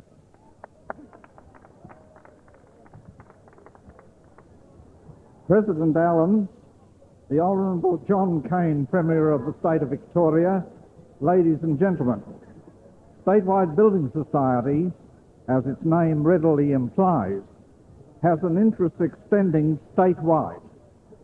That interest is concerned not only with providing the traditional services of a major building society, but also with the welfare and the happiness of the people of this state. For many years now, Statewide has lent support to a wide range of sporting activities, and in this connection has maintained close contact with government and with major sporting bodies. So it is that over some years we have been delighted to be associated with the VFA Festival of Finals Football, and within that festival to sponsor last year and again this year the statewide 400-metre sprint. It has some significance, I suppose, in that it is the richest 400-metre foot race in the world. More importantly, however, it brings together, as it has today, the finest runners in Australia. To Channel 10 and to Radio 3UZ in particular, Statewide expresses its sincere thanks for the excellent coverage which has been given to this festival. To the VFA, congratulations on your ongoing service to the game of football. Al, from New York City, you are the hero of the moment. And to you, and to those who have run with you in this sprint, congratulations and best wishes. We are all delighted that the Premier of this state has honoured us with his presence today. I introduce to you, sir, Al Green, the winner of this year's Statewide Building Society 400-metre sprint, and I ask you to present the Society's first prize. Ladies and gentlemen, the Honourable John Cain. Mr. Jackling, VFA President Alan Wicks, ladies and gentlemen. Firstly, can I say how pleased I am to be asked to take part in this ceremony. The VFA Grand Final is always a great day for football followers, and it's made better by the presence of this sprint, this 400-metre sprint. Become known as a sprint, and what a sprint it was today by Al Green to win it. I think everybody was thrilled by the great performance. My congratulations to those of all present, to Al, and to all who took part in a great race. Al, congratulations to you. Thank you very much. The winner's prize is a cheque for $5,000 and that very fine tray. Congratulations to you. Thank you very much. $1,000. You want to say something? I enjoy coming over here from Adelaide. There's some great runners over here in Melbourne, the best runner in Australia, and I feel very happy for myself to win this race. And good luck for next year to all the other runners here. Well, thank you, Al. Al Green from New York City, and congratulations. And just before we leave here, I'd like to bring the Premier back. I know he was completely unbiased in the statewide sprint. I would also like to congratulate Statewide for the wonderful job they do for foot running in this state and for VFA football. But, Mr. Premier, Are you unbiased about the outcome of today's match? Now, a solid Preston supporter, Phil. All right. Preston supporter. Thank you, Mr. John Kane. There it is. There it is. Preston all the way from the Premier. Thank you, ladies and gentlemen. Thank you. Total of 40. Well, it'd be interesting to know what the coaches had to say there at half-time, because obviously Preston getting that ball away from the centre. Neither side has been really successful in clearing it quickly from the centre. It's been scrambling play up until half-time. Now Austin getting it down, trying to get it to little Mark on, isn't it? Dunbar in the centre, and Dunbar, they go over the top of him, and he receives the free kick. So Dunbar now from the centre up towards the half-forward line, punched away from the pack, and bearing in on the ball is little Thompson of Geelong West. He's crunched to the ground, and the umpire will he blew the whistle, then called play on. And it's Smith now with possession. He plays it towards the wing on the outer side of the ground. Watt is the player going down, and the umpire says there was a push there, and the free kick will be taken by Watt. So Watt from the wing. He has the chance to put it right up forward. Radojevic staying back near the goal square, being watched very closely by Towan. There goes the ball on its way. Towan getting in front of Radojevic, and he pushes the ball down to the ground. Austin pushes it wide, out in the direction of Bryan, who couldn't break away with it. The umpire blowing the whistle, and will come in for the ball up again. A lot of tension on now, and Radojevic was flung then by Buck. What do you think of that, Gary? Well, I wouldn't have paid the free kick myself, but I guess it was there.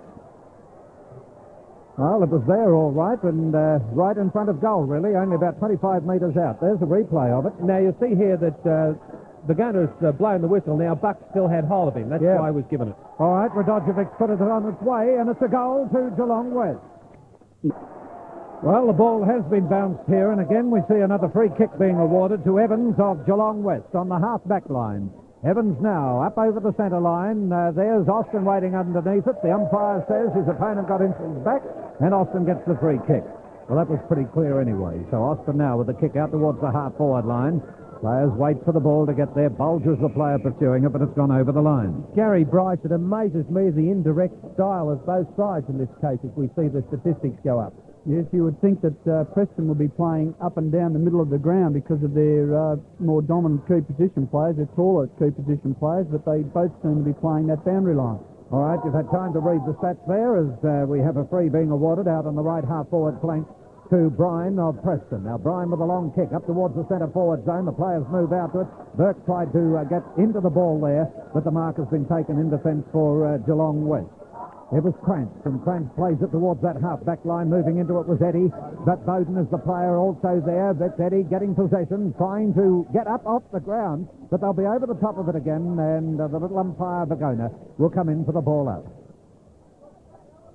Coming up to the 5-minute mark here in the third quarter. Waiting on the ball to be placed into play by umpire Vagona. Beaton goes up and gets the tap down, but it went straight in towards the hands of McEwen. Bulger came out with it, was pushed offline by Murphy. The scramble of players sees the free kick come out by umpire Vagona, and it will go to Bulger. Bulger in towards centre half forward down there looking for Hallis. The ball punched away by Tawney.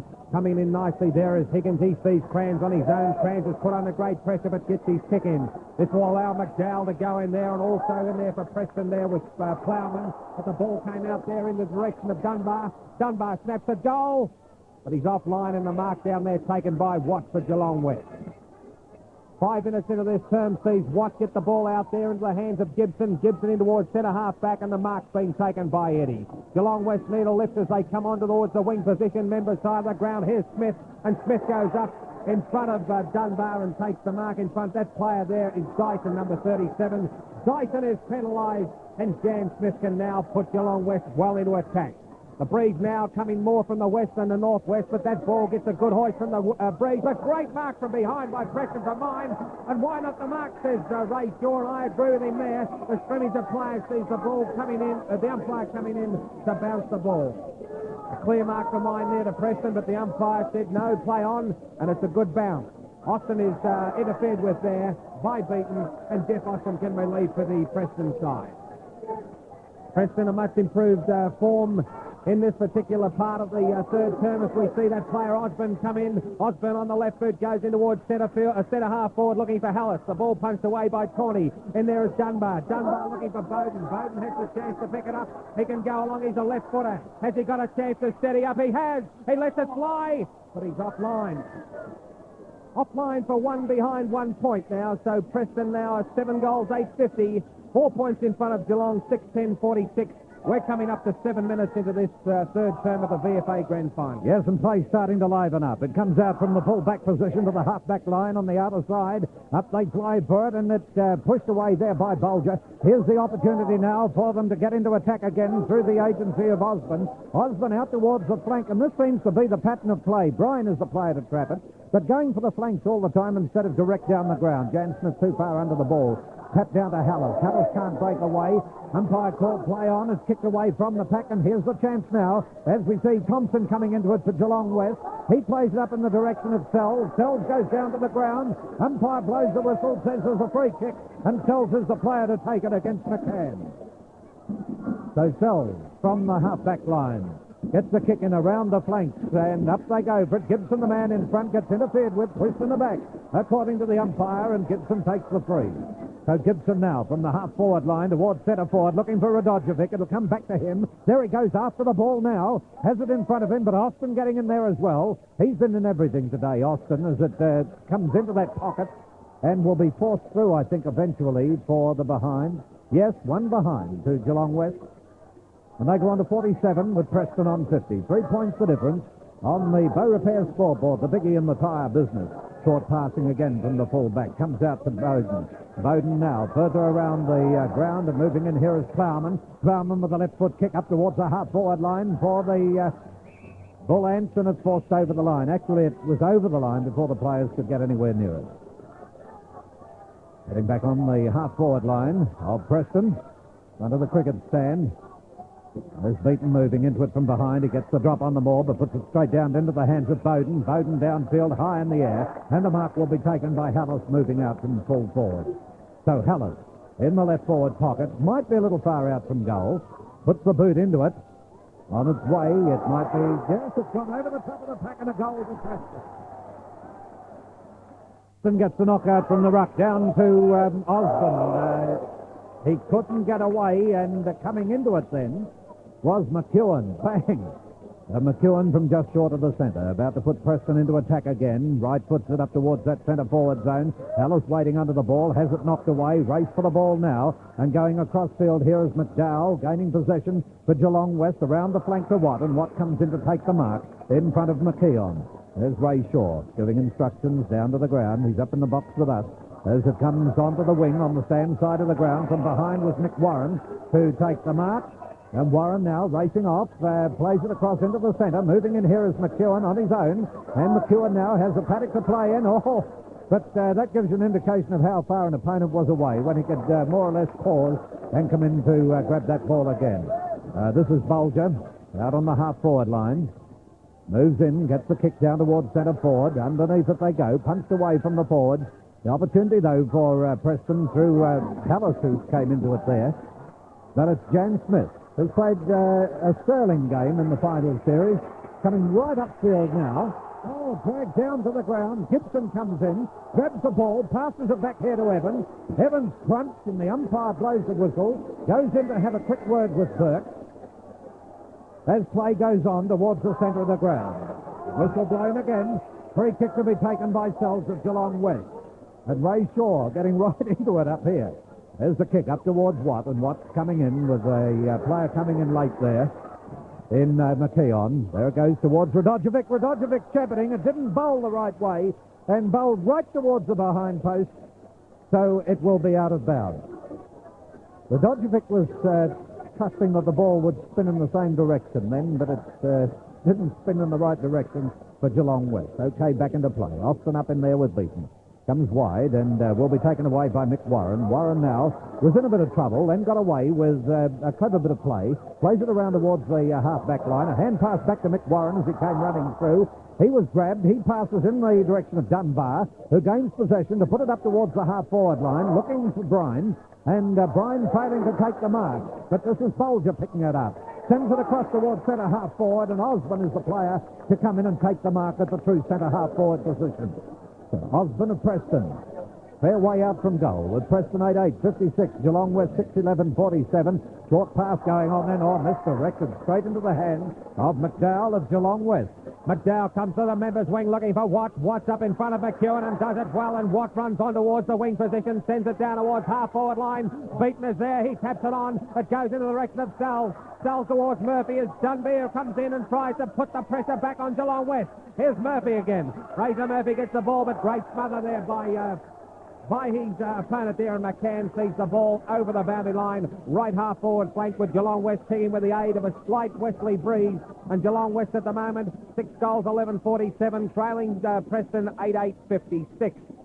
There's Austin getting it down again to Bowden, to Mark, what's that player? He's 28, Of course, you're right the first time. I got a little bit of coordination problem there as we see the boundary line too close again, and the throw-in will take place. Austin versus Beaton as it's been all day. Beaton got it down this time looking for Higgins. Higgins is in there trying to see his team player in Robinson going around, but there's a free kick and it will go to Preston, and then picking himself up and taking the mark this time will be Osborne. The former president's mother, Mrs. Mary Robertson, celebrating her 94th birthday today at Olinda. That's from son Alex, former president of Preston there. Osborne receiving a message from the Geelong West runner as the left-footed half-forward flank of a Preston goes towards right half-forward flank down there looking for Bolger. The big flyer from behind was Smith. In there was Hallis, and coming in also there for Preston was Dyson, but the boundary line too close again. So we'll throw the ball in as Geelong West 6 goals, 11-47, trail Preston 8-8, 56. All right, on Preston's forward line, just waiting for the throw-in. No one gets the advantage on the knockout, but McEwen very quickly in there. Gets dragged to the ground, but as he goes down, he gets the hand pass in across to his teammate in Brine. But eventually it ends up at centre half forward, and here's Kranz going in after the ball now. He goes down to the ground. A hand pass here across to Hallis. Can he turn around and kick it? He screwed it in towards the goal, and what's he done with it? It's a goal. Pressure coming from Preston, mainly through Hallis. Going down to the ground is Thompson as he tried to get the ball away to Watt. Watt plays it out to the flank again into open territory. It beats me why they're going for the flank. Both sides, really, as eventually it's picked up by Warren. Warren now towards Austin. Austin too far under the ball, tapped away from him. And here's the chance now for McEwen to come in on the ball, but the umpire blowing the whistle, indicating there's a free kick down there, and it'll be taken by Geelong West. The player is Eddie, and he plays it towards the half-forward line. There's a mark by Watt out there on the left half-forward flank. Evans is the player who's limping there as it comes towards Radojevic. He can't take the mark. It bounces back in the direction of Sells. He can't grab it either. And moving in there also is Welsh of Geelong West, being tackled. But eventually he gets the kick in towards the centre-forward zone. Radojevic getting a lot of attention, and the umpire blowing the whistle says there was an arm held there, and the free kick will be taken by Towers. I do the pressure coming now from Preston, Gary. Yes, they're starting to apply the pressure, and Geelong West aren't looking too good. So Towan from the back pocket. Comments then from Gary Brice. Towan coming out into the right back pocket of the half-back line. Austin again under the ball, beaten right behind him. It goes over their heads. Gibson in the van this time, and Gibson getting a shove as he tried to pick it up. Eventually gets it. He plays it across towards Fraser Murphy, who came in to take a good mark under a bit of pressure with Brine coming in to bring him down to the ground. Well, now here's Gibson taking the long shot from goal from out at centre half forward, and he put it through for full points. After the bounce in the centre, a pick up by Gibson once again. He puts it up into the centre, really. It was punched away when the player could have taken it with both hands. Diving over the top of it was McDowell. Comes wide of the pack, pushed away by Mick Warren. He's pursuing the ball, and so also is Brine. Neither player getting any advantage here. Hallis is up there, but bursting away from the pack is Thompson. Thompson kicks it high in the air towards the wing on the stand side. Pushed down to the ground, and look at Murphy now. Couldn't bounce the ball. It didn't come up. Murphy dribbled it along the ground with quick thinking. It goes to the boundary line, and look at the pressure as it goes over. 3 Geelong West players with 1 Preston player pick themselves up. Austin and Beaton coming into the ruck again. Austin getting the knockout from the ruck, but sharked away this time by Mackenzie, who couldn't break away. A pick-up by Welsh. Welsh high in the air towards the forward zone will pay the mark. The big one taken by Buxton, defence for Preston. 18 minutes into the third term. There's the kick from Bucks. High in the air. Austin and Beaton waiting under it. Austin juggles it and he's taken it. Paid there by umpire Vagona. Kick on its way towards the half-forward line. Preston gradually working it up in that direction. Snapped away from players by Evans. And there goes his kick in towards the centre of the ground. Watt coming in to meet it. He'll take the mark. All right, he'll put the Roosters into attack again. He's played pretty well, Watt. He wobbles the ball up towards Austin, however. That was his 16th kick. And Austin takes the mark in defence. Forwards are having a problem on the part of Geelong West, Gary Brice. Yes, they are, and they're not playing in front of their opponents, and that's one of the problems. I don't think the ball's being delivered particularly well either, but the forwards aren't in front, and the ball's not being kicked well. So they're the two problems they've got to overcome. Umpire blew the whistle, called play on to Fraser Murphy. He shoots the goal, and it's through. Rain starting to fall again here as we see Preston trying to get it into attack. Out towards McCann. He'll go down the ground with it towards the centre forward zone. Heavy rain at the moment. Comes out in the direction of Crans. He's nailed. But gets rid of the ball out towards the boundary line. It's kept in play. And it's Dunbar who sends it down towards the forward pocket. Rex. He'll be down there looking for Hallis. The big punch came away from Corney and Smith gathered in there. But the boundary line was too close as Crans took it over the boundary line. We'll see the throw-in take place. Left half forward flank for Preston, kicking into a slide, Wesley Breeze. Beaton's on his own, he goes in and takes it out of the air. Bowden's in there, dives on the ball, but the ball is smothered and umpire Vagona will come down and put the ball down again on the true half forward flank. Going off the ground there for Geelong West was number 30 of Dyson at Preston. Right, there's Beaton giving away a free kick, and this will go to Hallis. He got right into the back of Hallis there, Beaton, and unfortunately for him, he's given away the free kick. I think Hallis is too far out to score. He favours the spiral punt that doesn't spiral at all. In the front there was Bulger, but it was punched away from him. Coming in to clean up is Mackenzie. He tries to get the ball, but the boundary line is too close, and the throw-in will take place once again. Quite a heavy shower will make the conditions rather slippery, and any advantage that Preston or Geelong West can gain may hold them in good stead, as we see there. Osborne runs around on the left foot, chips it in towards the team player there, and Bowden takes the mark. He's a left-footed now, left-footer Bowden. He'll have to allow for this Breeze. He's kicked 4 points to this stage of the game, and the wind is definitely now from the west, so driving straight across the ground as Bowden breaks through a ripper. A goal from Bowden takes Preston to 10 goals, 8-68. Geelong West, 8-11-59. Pretty heavy rain sees Austin try and get the ball now in front of Plowman. In there also for Geelong West was McDowell, but finally in there for Preston is McEwen. He got it across there to McKeon. McKeon down to the half-forward flank, but punched away by Crans. Was it deliberate? No, says umpire Stabs, and the throw-in will take place right half-forward flank with Geelong West at the moment trailing Preston there. 8-11-59 Geelong West, Preston 10-8-68. Yes, 9 points the difference. Back in it comes once again. Beaton directing the knockout. Murphy trying to get away with it, couldn't do so. But there's a kick by Brice, and he's put it through for goal to Preston.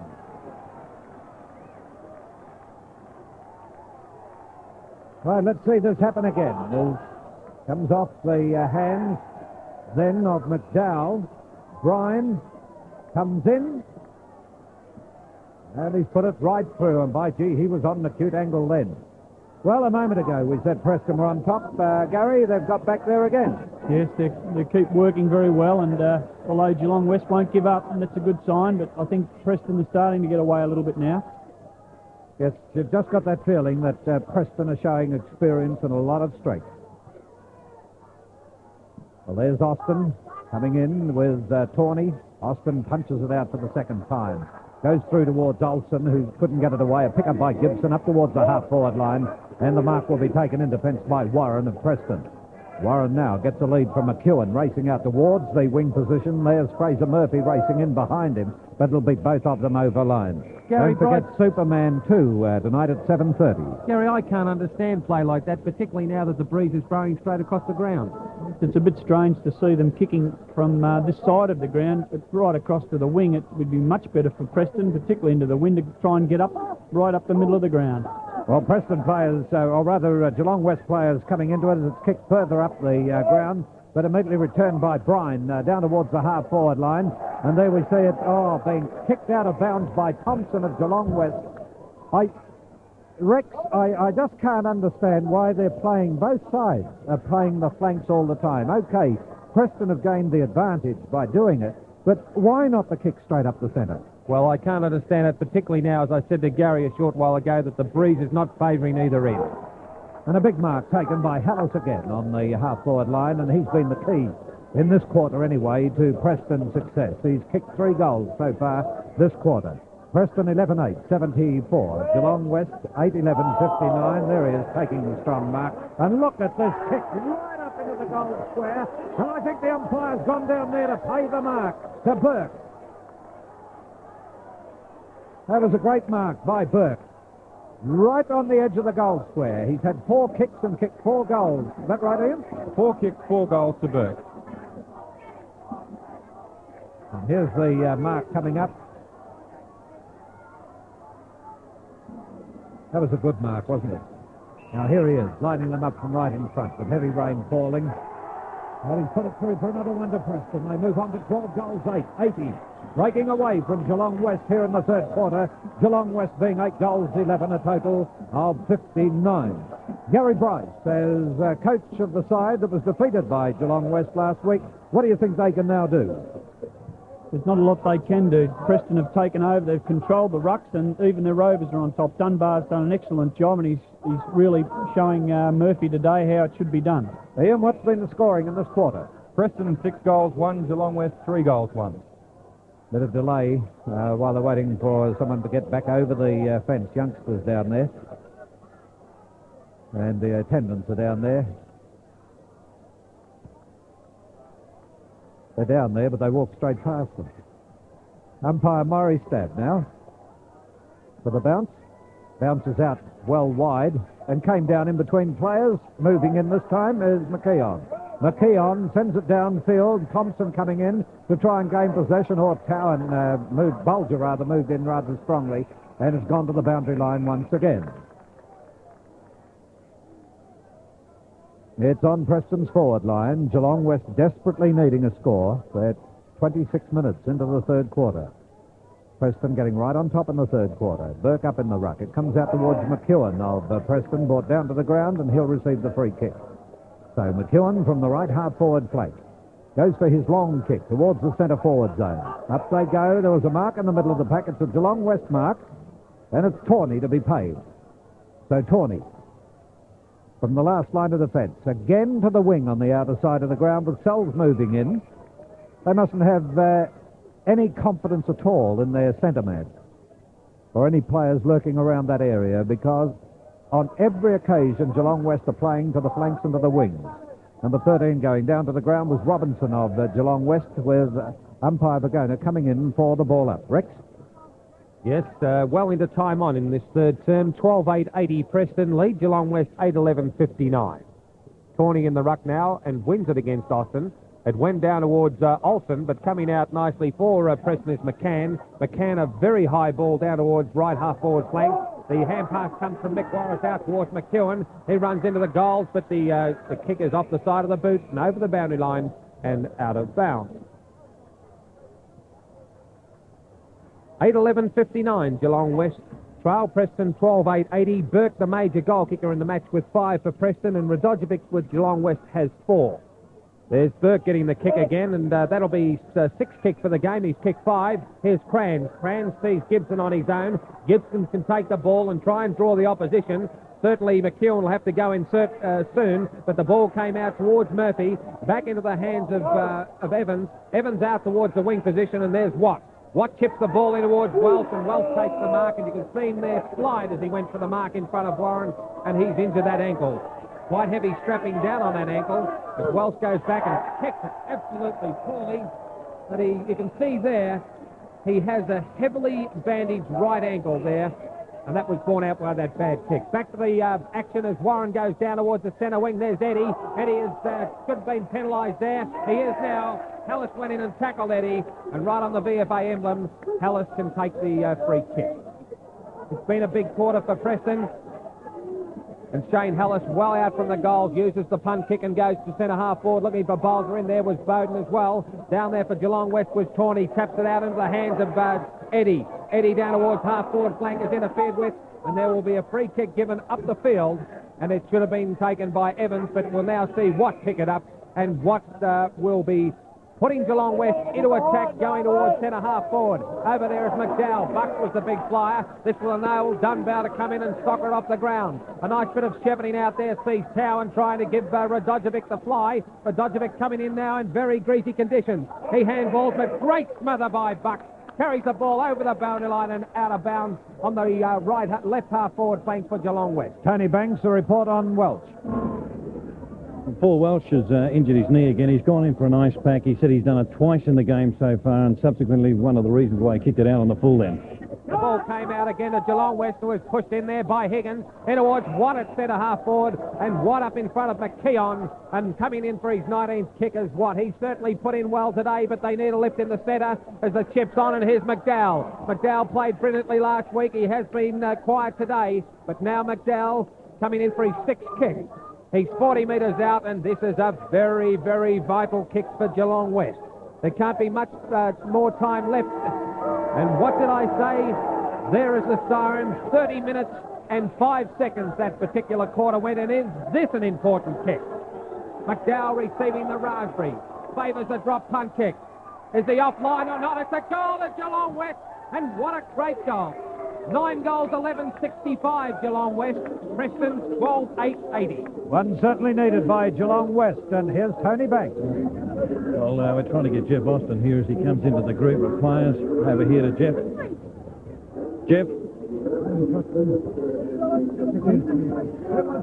Jeff, Channel 10, what's your impressions of the game at three-quarter time? Can you win it from here? I think so. Yes. Very close game, though. Very hard. No doubt about it. Changing your boots, is it to give you a better grip in the last quarter, mate? The recent rains become very slippery in the middle. Very slippery. So you're going to wet weather boots now. We're flat out now. There's a quarter to go. This is it for us. This is it. Right, Tony and Jeff Austin. Preston 12-8-80, leading Geelong West 9-11-65. The game, I'm happy to get home. Ray Shaw, you made an impassioned plea to your players at three-quarter time. 15 points. Can they win it from here? I think we can win it. We started to get our game going a bit then, but, you know, the last 30 minutes, I've asked them for a plea for myself, what they feel about me, so I'll put it left it to them. You're putting everything on the line, aren't you? Oh, yeah. You know, it's the end of my coaching career if they don't. There you have it, Phil. The end of All right, well, there's the statement. There's the statement from Ray Shaw. The end of his coaching career if they don't win. Well, now we're just waiting for people to be moved off the ground. Let's look at these statistics while we're waiting, Ian. Preston started to creep away in that third quarter. 164 possessions, Geelong West 159. The area they're picking them up in is the kick department, 133 to 121. Free kicks still remain interesting, 35 to Preston, 28 to Geelong West. Geelong West stronger in the air with 44 marks, Preston 36, and handball 38 Geelong West, 31 Preston.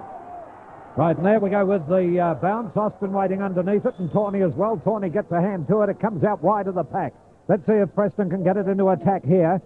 Over the top they go. Scrambling football again, and the umpires picked a free kick out of it to Hallis. So Hallis from the centre towards centre half forward. Under the ball they go. Going down to the ground was Bulger, but pushed wide by Dunbar. Race for the ball now as it goes close to the boundary line. It'll beat them over. Preston 12-8-80, leading Geelong West 9-11-65. Well, Geelong West need a big effort here in the first few minutes if they can get it up on their forward line. There's Beaton battling away to try and get the knockout, and the umpire giving a ball-up decision once again. Murray Stab had a few grand finals. And the umpire, this is his fourth, so the umpires have done a good job today as they come in over the ball again. and the players have forced them to blow that whistle more often than they should have been. All right, Murphy gets the kick in. Oh, down goes Thompson underneath them there, but comes through to Mick Warren. Warren now from the half-forward line up towards the forward pocket, and this is the opportunity for Preston. A hand pass coming across in the direction of Bowden. Didn't come off. Going down to the ground and being brought down is Bowden again, and he gets the free. Little player in trouble is Thompson of Geelong West, and there was a bit of shepherding going on. Crans came across. Oh, got to be a free. The Preston player, Burke, stayed there until he heard the whistle. You'll see it happened here. Well, it looked worse than it was, really. It's Hallis who stayed on, who'll get the free. Hallis all screwed it around, and look at the disgust he shows. He was far too quick with that. Rhett, you being an old-time full forward. Old time. Oh, yeah. I suppose so. Old favourite son. Yes, he was a bit quick. He may have steadied to have a set shot or perhaps centred the ball. It would have been a better decision. But he had to make a quick decision and it didn't come off. Here's Crans taking the kick towards the half-back line on the outer side of the ground. Higgins is the player who moves into it. Look at him go. Hands and knees, still battling on there. Showing a lot of determination, but Murray Stab comes in for the ball up. There's a knee problem.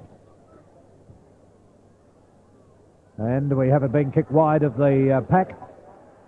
Moving in for Preston was Dunbar. He kicks it up towards the left forward pocket, and Bulger takes the mark. Bulger sees Burke back here, and Burke, further back in the field on a better angle, has taken the mark. Well, they're becoming a bit disorientated, I think, the back line of Geelong West at the moment. He's kicked 5 goals so far. He's put it on its way. Goal umpire watches at the goal post. It's a goal. Next, the bag. Well, play has been in progress for some time as we have a mark taken in the centre of the ground by McCann. McCann now plays it back up towards centre half forward to the Eddie. Eddie couldn't get away with it. Pushed out wide from the pack, and the umpire will come in for the ball up again. Well, it's all Preston here in the final quarter, the first 4 minutes of the final quarter.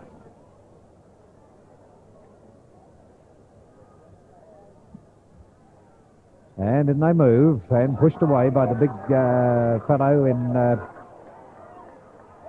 Tawney. Ends up coming into the hands of Bowden. He sends it further downfield. Kicked off the ground by Dunbar, over the line and out. So I was just thinking then what Geelong West can do. They're being pressurised on the back line, and they just cannot get it up their forward line. They can't get it out of the centre. They've got to go for broke, and that's all there is to it. They've got to run and hand passes. Tawney went over the top and knocked it down. Picking it up is Fraser Murphy. Murphy can come along the half-back flank, put it on his left boot. Wasn't a good kick. Warren goes in. Oh, great tackle by Watt. A scrimmage of players, and umpire Vagan has found a free kick, and it's going to go to Geelong West in the person of Watt. Well, I don't know about that, but Watt has the kick and goes towards the wing position down there, looking for his teammate, but the umpire says that the ball was touched before it went over, but the free kick will come up now in the back to Johnson, and Johnson for Geelong West can take the kick. Free kick against Bucks there. No leads coming. Geelong West are not running. This is what they must do as the ball goes down the left half-forward flank. Austin, great grab. He had no opposition from Eddie, but he still had to take it in the greasy conditions. And last year's Liston Trophy winner eases the pressure for Preston and comes towards the wing position, members' side of the ground. The big flyer there was Hallis. In there for Geelong West is Johnson. Warren picks it up nicely. He's caught now. He must have been penalised, but the umpire said play on as it came off the back line from McCann. McCann up towards half-forward. Bulger overruns the play, and here's Dunbar. Dunbar goes towards the forward pocket looking for Burke. He's already got 6. Beaton's going to put pressure on him, but Burke does it well. He's got plenty of time. Good smother by Jan Smith. Sees the boundary line too close, and he punches it away and relieves the pressure for Geelong West. 6 minutes into this last quarter of the VFA 1983 Grand Final. 13-9-87 Preston. Geelong West 9-11-65. It was Tawney who punched it, but it went straight to Hallis. Hallis with a spiral punt went down towards the forward line, looking down there for Burke. Gibson came out, tried to take the mark, but the boundary umpire too close, boundary line too close again, and the throw-in will take place. Yeah, Burke's played a great game. 6 kicks, 6 goals today so far. As they move into it, and it's being pushed towards the boundary line again for a throw-in. Yeah, I'd love to have kept statistics on that, the number of throw-ins and ball-ups we've had today. They've been numerous. And the one-man band beside me said he couldn't do it. All right, over the top of the ball they go, and again a whistle. Preston 13-9, 87, Geelong West 9-11, 65. Now Burke will go up in the ruck. Thorny gets it down, pick up by Burke this time. Burke out towards the centre forward zone, and the mark has been taken by Krantz. He's been a busy player on the back line, had a lot of work to do. So Krantz now with the kick, going not straight up the centre, but going out towards the flank again, not quite out that far, but in that direction, and the mark has been taken by Fraser Murphy. Murphy with a further kick downfield, and Gibson is the player to come in and accept that pass. But again we see Geelong West taking the long route home. And there's the kick towards the centre half forward position. Players move into it, no one able to trap the ball effectively, and it will be a ball up once again. Preston 13-9, 87, Geelong West 9-11, 65.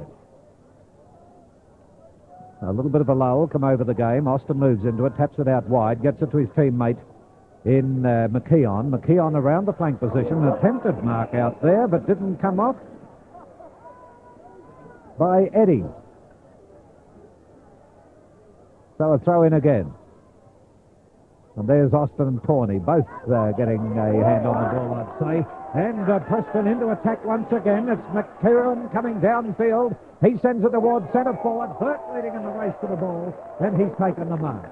6 goals from 6 kicks. He's a fair way out this time. Actually, he's had 7 kicks. He's had the extra one since he kicked that 6th goal. And there he is, holding it in there. On its way, offline this time, and one behind as the result. So Preston go to 13-10, 88. To Geelong West's 9-11, 65, coming up to the 9-minute mark in the final quarter. Geelong West in a lot of trouble, with Jan Smith now taking the kick-off towards the half-back line, and they're avoiding the centre of the ground like the plague, the Geelong West players. It comes out to Olsen. Olsen battling in front, gets the kick in, but it's smothered. Austin tried to pick it up, couldn't do so. He dribbles it even wider, but the umpire blowing the whistle has picked a free kick out of it, and coming off the ground is McKeon, or up off the ground to take the kick. So McKeon from the half-forward line puts it on its way towards the centre-forward zone. Up go the big men. Bolger is the player who pushes it wide of the pack, out in the direction of teammate Dunbar. Dunbar tried to get around players, Krantz, but I think it's ended up over the line. The umpire's down there. It's either over the line or he's called for a ball up. He's called for a ball up. Right on the boundary line, although he's coming a long way from that area. So there'll be a player coming off the ground now. And I reckon it could be Dunbar. He's back in the thick of it there, trying to... yes. He grabbed the Geelong West player. And the free kick will be taken this time for Preston, and it's Dunbar to take it. So Dunbar, from deep in that pocket, dobs it in towards the goal square. They rise high for it. And who comes out with it but Johnson? Johnson goes for the pass, then grabs it again himself, gets it to Gibson. Now Gibson goes back to Johnson. Johnson upfield.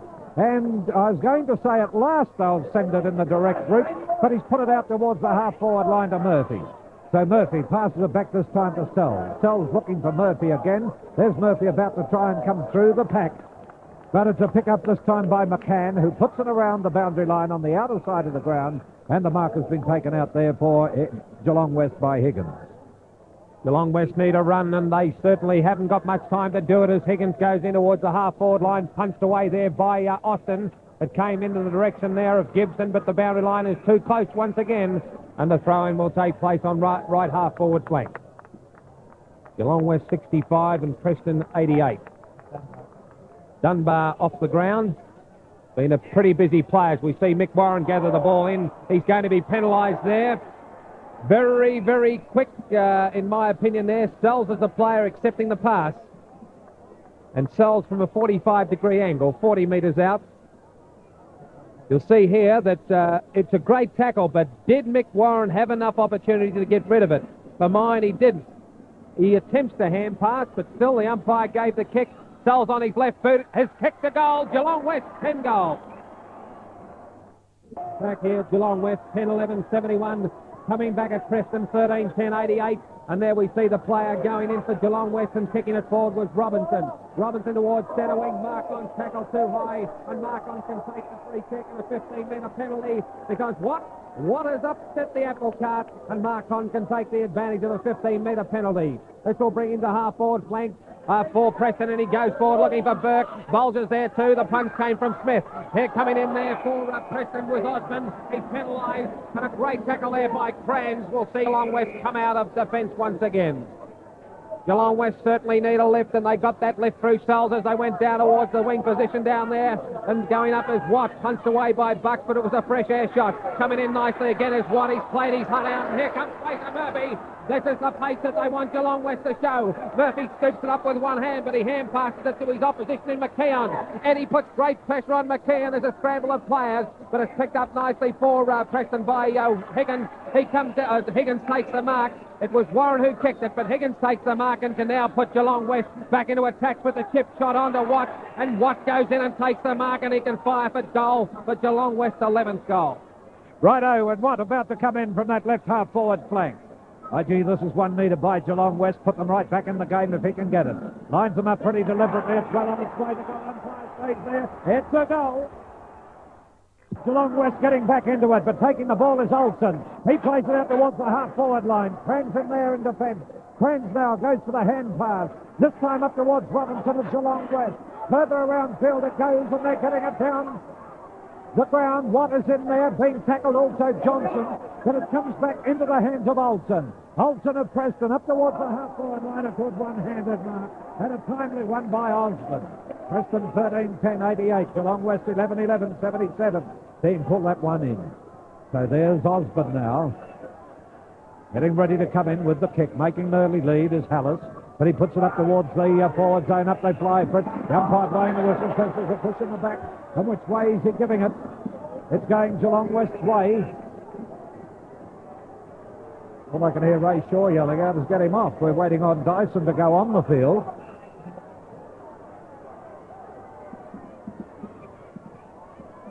All right, there's the kick going upfield towards the centre of the ground, and the umpire didn't pay the mark to Tawney. He's called play on. Geelong West ties it lifted, holding the ball. And the free kick will be taken by Preston. Little Mark-on battling in there for it. Gets a cup around the air to go on with. Look at him. He's keen, this little fella. So Mark-on from the centre of the ground, puts it high in the air towards the forward zone. Burke comes out, punched away from him. Who's getting the run on the ball? Osborne comes into it there for Preston. He can't break away. It will be a ball up, I'd say. Preston 13-10-88. Geelong West 11-11-77. And we're at the 15-minute mark into the final term. Halfway through. Anybody's game. Geelong West fighting back. Preston looking stronger. Krantz was the player who had the ball hit him on the chest. He couldn't get away with it. The umpire blows the whistle for a ball up again. Desperate football by both sides at the moment. And a desperate coach up here with us, Ray Shaw, yelling out in the goal square because there's no one covering Beaton down there in the Preston goal square. Burke knocks the ball out. Comes back into the middle of players once again. Mark-on tried to bullock his way through. Umpire blows the whistle, pushing the back to Preston. Oh, Tawney going right off there. And it's Dyson taking the free. Let me make one comment here. The umpires have been very consistent, and that's Tawney's fault because he didn't accept the decision, and Geelong West have given away a certain goal. The free kick was there. And so we have Smith, Dunbar. Oh, where are Dyson? Dyson now from 15 metres out. His first shot from goal. Dyson lining them up on its way. Oh, it's through. A goal to Preston. You can take one. Well, Gary Brice, for a moment there, it looked as though Geelong West, well, they did lift their game. It looks as though they may have had a chance. Well, they made the supreme effort for a couple of minutes, but I think Preston had the game in hand again. Right, let's see the bounce again. It comes out towards Tawney, but it's pushed wide. They're moving into the ball is Osborne. He's been a lot of the play for Preston. And again, we'll see a ball-up taking place. Geelong 11-11, 77. Preston 14-10, a total of 94 at the 18-minute mark into the final quarter. There it goes again. Tapped down to the ground, this time by Evans. And again, scrambling football. They can't get it away. The umpire gives a free. It's Geelong West's way and will be taken by Mackenzie. So Mackenzie looks for the lead, and he'll go for the flank again. The boy to take the mark is Watt. Watt immediately off after the Preston player slipped to the ground. Hand pass to Sells. Sells now shooting it across, and the mark has been taken down here by Higgins. Higgins now from a long way out from goal. Good kick and get it. He's got it well on its way, but he might kick the behind. It's off Austin's hand and through to one behind. So Geelong West go to 11-12, 78. Preston 14-10, a total of 94. Rex Hunt. Well, I don't know whether Geelong West are gone or not. They seem to come back time and time again. We saw them early on in this quarter run very quickly. There's a poor kick by Cowan. Can Warren get to it? I think he can. Warren doesn't get to it, but McKeon does. Sees it across the boundary line, and the throw-in will take place on right half-forward flank, right in front of the Morton Pavilion here at Fitzroy. It's the Junction Oval, I know, but it's Fitzroy's home ground as Sells comes out on the right foot, goes towards Radojevic. Plowman makes a great effort to try and get the ball. He dives on it. He'll be out there looking for Burke, but coming through is Brine. Brine hand passes the ball across there in the direction of McEwen. McEwen picks it down. It was great mark by Mick Warren. Oh, that was a saving mark there. You'll see here that the ball comes out off McEwen's boot. Mick Warren, a real grand final mark there. Great diving, one grab mark by Warren. Warren's kick goes up towards the wing position. Bowden has interfered with Gibson, and Gibson can take the free kick for Geelong West. They want to get it going. They haven't got a player at centre half forward to fire it to, so they go the fringes. Up there was McCann for Preston. Coming in there for Geelong West is Johnson. There's a scrimmage of players, and umpire Bagana will bounce the ball down on the half-forward flank right near the boundary line.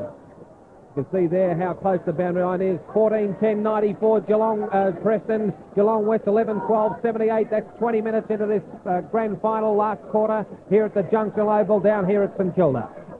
Bounce of the ball. Tawney goes up, but Austin wins it again. How many's he won today? I don't know, but there's plenty of them, and another bounce will take place. Well, Gary Brice, have Geelong West run their race? Yes, they have.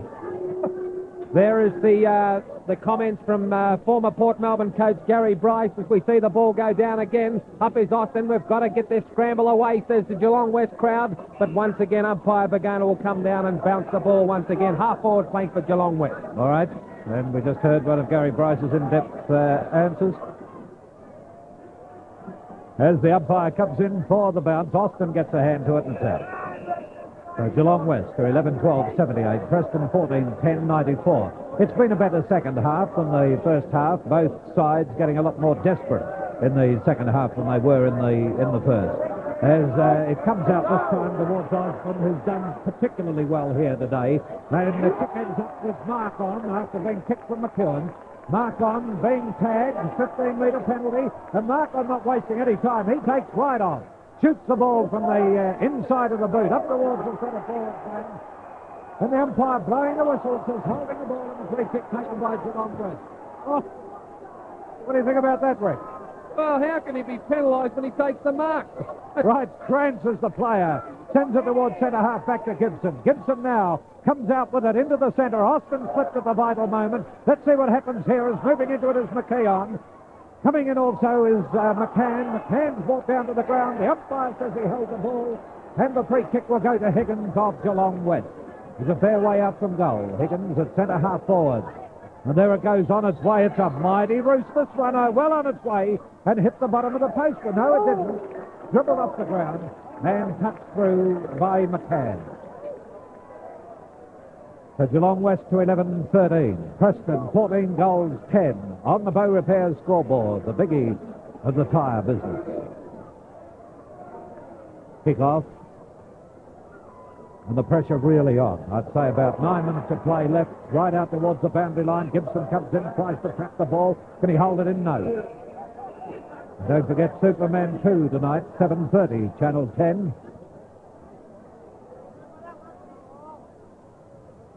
And in it comes once again.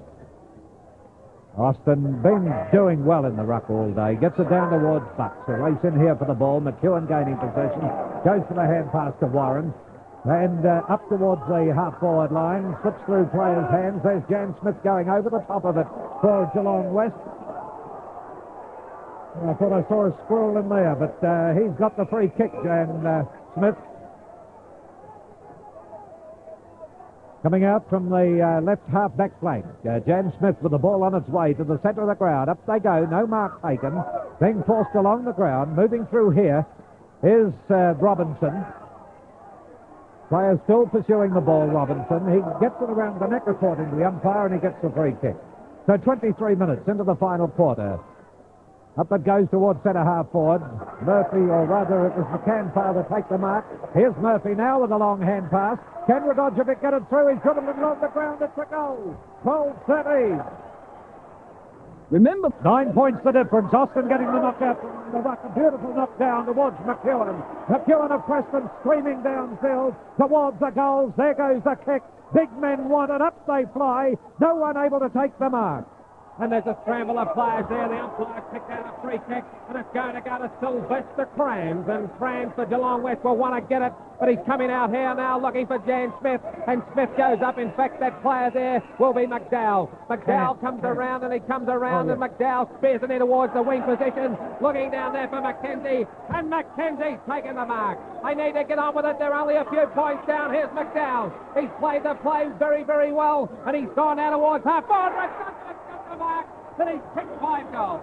Right, let's have a look at this. Radojevic about to move in for goal. And here's the replay of it. Marked it very soundly. He's a long way up from goal. 9 points the difference. The pressure on Preston. He's kicked 5. It's on its way. What's the result? It falls through. 8 points the difference. Geelong West move on to 12-14. Preston 14 goals 10. Well, what a finish. A quiet first half of the game. Play lifted since the first half. About to come on for Preston, Dunbar. Interchange has taken place. They're into time on 25 and a half minutes into the final quarter. There it goes out towards the flank. A hand pass from the pack. Fraser Murphy bursts into play. And there's a free kick over there to Preston. And the tumultuous cheers of the Preston people think they've got it, but don't write off Geelong West just yet. Preston have played particularly well there. And this player over there, I think, will be Osborne. Osborne's played pretty well since he came on. Austin taps it away. It comes down towards Bryan. Bryan's interfered with, but kicks it off the ground. In there, shepherding is Olsen, but it comes in towards McKenzie. McKenzie gets it across the Watt. Here's a loose man. Geelong West have wanted this all the time. McDowell's in there. He gets it across the Watt. Watt lines it up. Offline for one behind 1 point now. 12-15, 87 Geelong West. Preston 14-10, 94 the Borough Pair scoreboard. Yes, and only 7 points the difference. Comment from Gary Brice. I think Preston are doing their best to throw this game away. Right, in-depth comment from Gary again. All right, back towards the half-back flank it comes. Look at it being pushed around in the air by Austin, and a free kick being awarded to McEwen, but the umpire's called play on after blowing the whistle. He might ball it up this time, just slightly wide of the centre. 7 points the difference. Preston 14-10, 94. Geelong West 12-15, 87, a thriller. Yes, it is a thriller as we see Mick Warren come out and try and relieve pressure for Preston. Here's Mark on. He's out in front of Sylvester Crams. Oh, great smother there. Great smother by Geelong West with McKenzie. He gets the ball across there to McDowell. McDowell runs around in the centre half forward. No one home for Geelong West, and Bucks makes the mark. Oh, bad luck. They should have had the player there, but Bucks will take the ball out of defence for Preston, and Austin calling for the ball. All right, and it comes across here towards the wing. Austin staying behind, goes up, tried to pull in the mark. The little fellow Mark on tried to get through. Being shot away here by Johnson. Downfield to Radojevic. Up he goes, fails to take the mark. There's Bucks moving in on the ball. What a finish to a game. Bucks comes the half-back line. Mick Warren goes up in the air for Preston. Fails to take it. And coming off the pack is McCann. McCann goes towards Hall, and pushed in the back. Hall is up by it. Then play on. There's Beaton. Beaton's played his heart all out, eh? And there's the Sheridan for 1983. Preston 14 goals, 10, 94, and 1 point, 7 points over Geelong West. Whoa, 15. That total is 87. And look at the Preston people go absolutely mad as they've won their first premiership after 3 consecutive tries. Yes, the crowd out there around the Preston players, but we must congratulate Geelong West as well. A great effort on their part in the second half. The young players didn't give up. They did a great job, Gary Brice. Yes, full credit to Geelong West. Many times during the game they looked as though they were completely out of it, but to their credit and to their courage, they fought back every time, and they were a little bit unlucky not to get back. They had 2 shots late in the game and, cost them dearly, but full credit to them, and well done, Preston. Tony Banks will be in the Premier's dressing room, so also will be the President of the VFA and Mr. John Kane, Premier. But just repeating, the final scores: Preston 14-10, 94, defeated Geelong West 12-15, 87. Preston 14-10, 94, a Premier's for 1983. Geelong West 12-15, 87, into Preston's dressing room and Tony Banks. Right, well, we're on now down here in the Preston rooms, and gone is the jinx on the Preston Football Club. 68-69 was their last premiership. They're successful again in 1983. Well, Ray Shaw put his job on the line at three-quarter time. That's one thing he doesn't have to worry about right now. The odd thing about, quite subdued actually in the Preston room, very, very quiet here, and none of the players have yet made their way into the rooms. Over in the background is the President of the VFA, Mr. Alan Wicks, the Premier, Mr. John Kane, and I think we should get a word possibly with the President of the VFA before the players start moving in. Alan, tremendous grand final. Yes, it was a great finish, Tony, and they really went on with the job, didn't they? There was no question about it. Preston were determined to win this one. Well, Preston haven't won a premiership. They've been the Collingwood of the VFA for quite a while, and they certainly deserved it, didn't they? Oh, yes. I think their application today was superb. They played very good team football all day, and Geelong West certainly threw it at them in the last quarter, but they came back and they did it like a champion team. Right, they're coming in now. Certainly the Preston players moving into the room at this very moment. Here's the coach, Ray Shaw. He's elated. He's also got a broken leg. He moves his way over here. Ray Shaw. Congratulations, Ray. Oh, well, you did everything, mate. You put your job on the line even. You must be absolutely elated with the brilliant job that your players did. Oh, it was a hard fought game all day, and full credit to Geelong West too, because I think they made a spectacle today. It was a real hard, tough grand final. And yet very fair, plenty of pace. Oh yeah, I thought it was terrific. No spine at all. Everyone played the ball, which was great. Well, Ray, premierships, they're hard to come by. You're not taking this one off me, mate. You're not taking this one off me. Okay. Ray Shaw. Where are your players, Ray? I don't know, they're out there probably somewhere. But I'll see them in the next week. There's no worries about that. Ray Shaw certainly elated with his win. And the players still slowly making their way into the room. Absolutely packed in the gangway. There's Ray Shaw getting all the accolades that he deserves.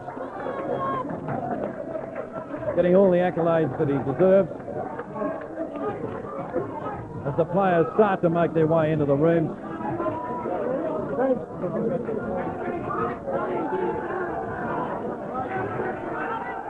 I think we should go over now and have a quick chat to a Preston supporter. The Preston supporter, of course, is Premier John Kane. Well, you must be elated with Preston's win today. Great win. They had to do it the hard way. It wasn't easy. And Ray Shaw said it was there for the taking before the game. Well, they didn't.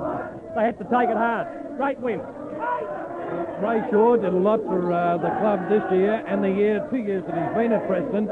You may also not be aware that he put his job on the line at three-quarter time. Did he? Which is... I didn't know that. He didn't need to. It was a great, it's really getting win and a tribute to Ray and the whole club. How do you view the way the game was played today in relation with Sunday football? Oh, well, I think the people here today are those who follow association football all the year, and this is the climax of the season for them. And I think it's been a great thing, Sunday football for the association. They do it well. It involves the whole community in a wide range of districts. Delighted. Thank you very much, Premier John Kane. Now, we're waiting on the presentation, which is about to take place now over here. Let's see if we can move across. Get Frank. Shaw's climbing up in the desk. The presentation about to take place now.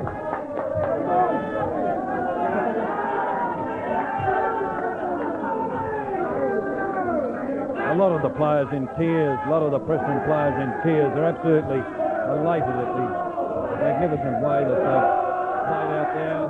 The Preston Club song, Reign Supreme.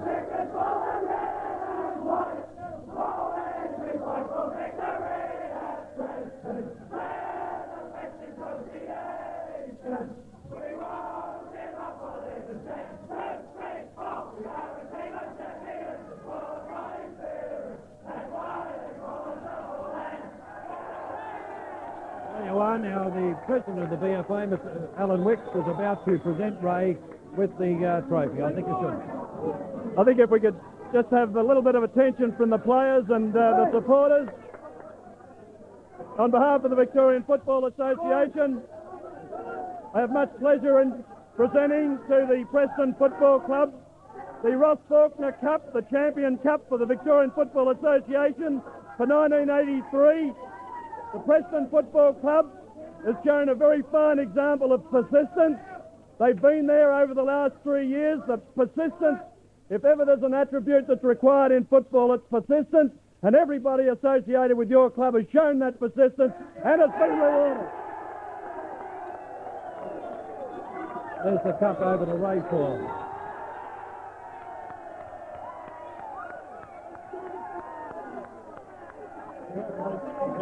How do you feel, Ray? Oh, I feel great. I can't. I've never been here before, so I don't know what it's like, but I feel great. The champagne goes into the cup. Ray Shaw and his players have done it. He drinks in the cup. I'm sure that there'll be more than a few bottles consumed through that club tonight.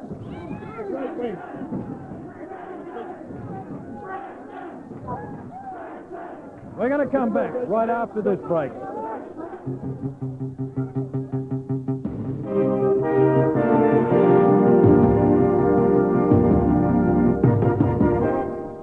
Junction rooms, and the president of the VFA is with me, Dick Wicks. Alan Wicks, sorry about that. But it's in relation, the best player on the ground today, the award, the Norman Goss Medal went to... The Norman Goss Medal was won by Jeff Austin of the Preston Football Club. Right. Jack Austin, best on ground for the grand final today. There's one thing I want to ask you, and the elation in this room obviously must have something to do with it. The future of the VFA, where does it lie? Tony, the future is very much assured. The support that we need from the media is there over the final series. We appreciate the contribution that Channel 10 have made to us. But I think more importantly, the long-term development of the game is very dependent upon the support it does get from the media. I believe that the VFA today has proven to Channel 10 and to commercial television that there is a future for it. I believe that the VFA represents the top football in Victoria, particularly with a VFL that's moving more into a national, even into an international scene. And I think the VFL would be the first to concede that a successful VFA at the top of metropolitan and country football in Victoria is a great thing for Australian football. And we're interested in the promotion of the game, not just in the VFA, not just in the VFL, Australian football. Australian football belongs to everybody. The character of the game, it's a great national game, and we can't afford to let it slip because of our petty arguments with the VFL or with anybody else. Does it help to have a number one supporter and a Preston supporter too, and that in John Cain, the Premier? Yes, John Cain's been a great supporter of the VFA, a good supporter of Preston, and there's no one, I think, more pleased than John Cain with a big win by Preston today. You can see him celebrating over there. Mr. Alan Wicks, thanks very much for your time, and I'm sure that everyone that is here in the Preston room and that have attended the final series have thoroughly enjoyed themselves as the Preston Football Club again goes into their celebration song.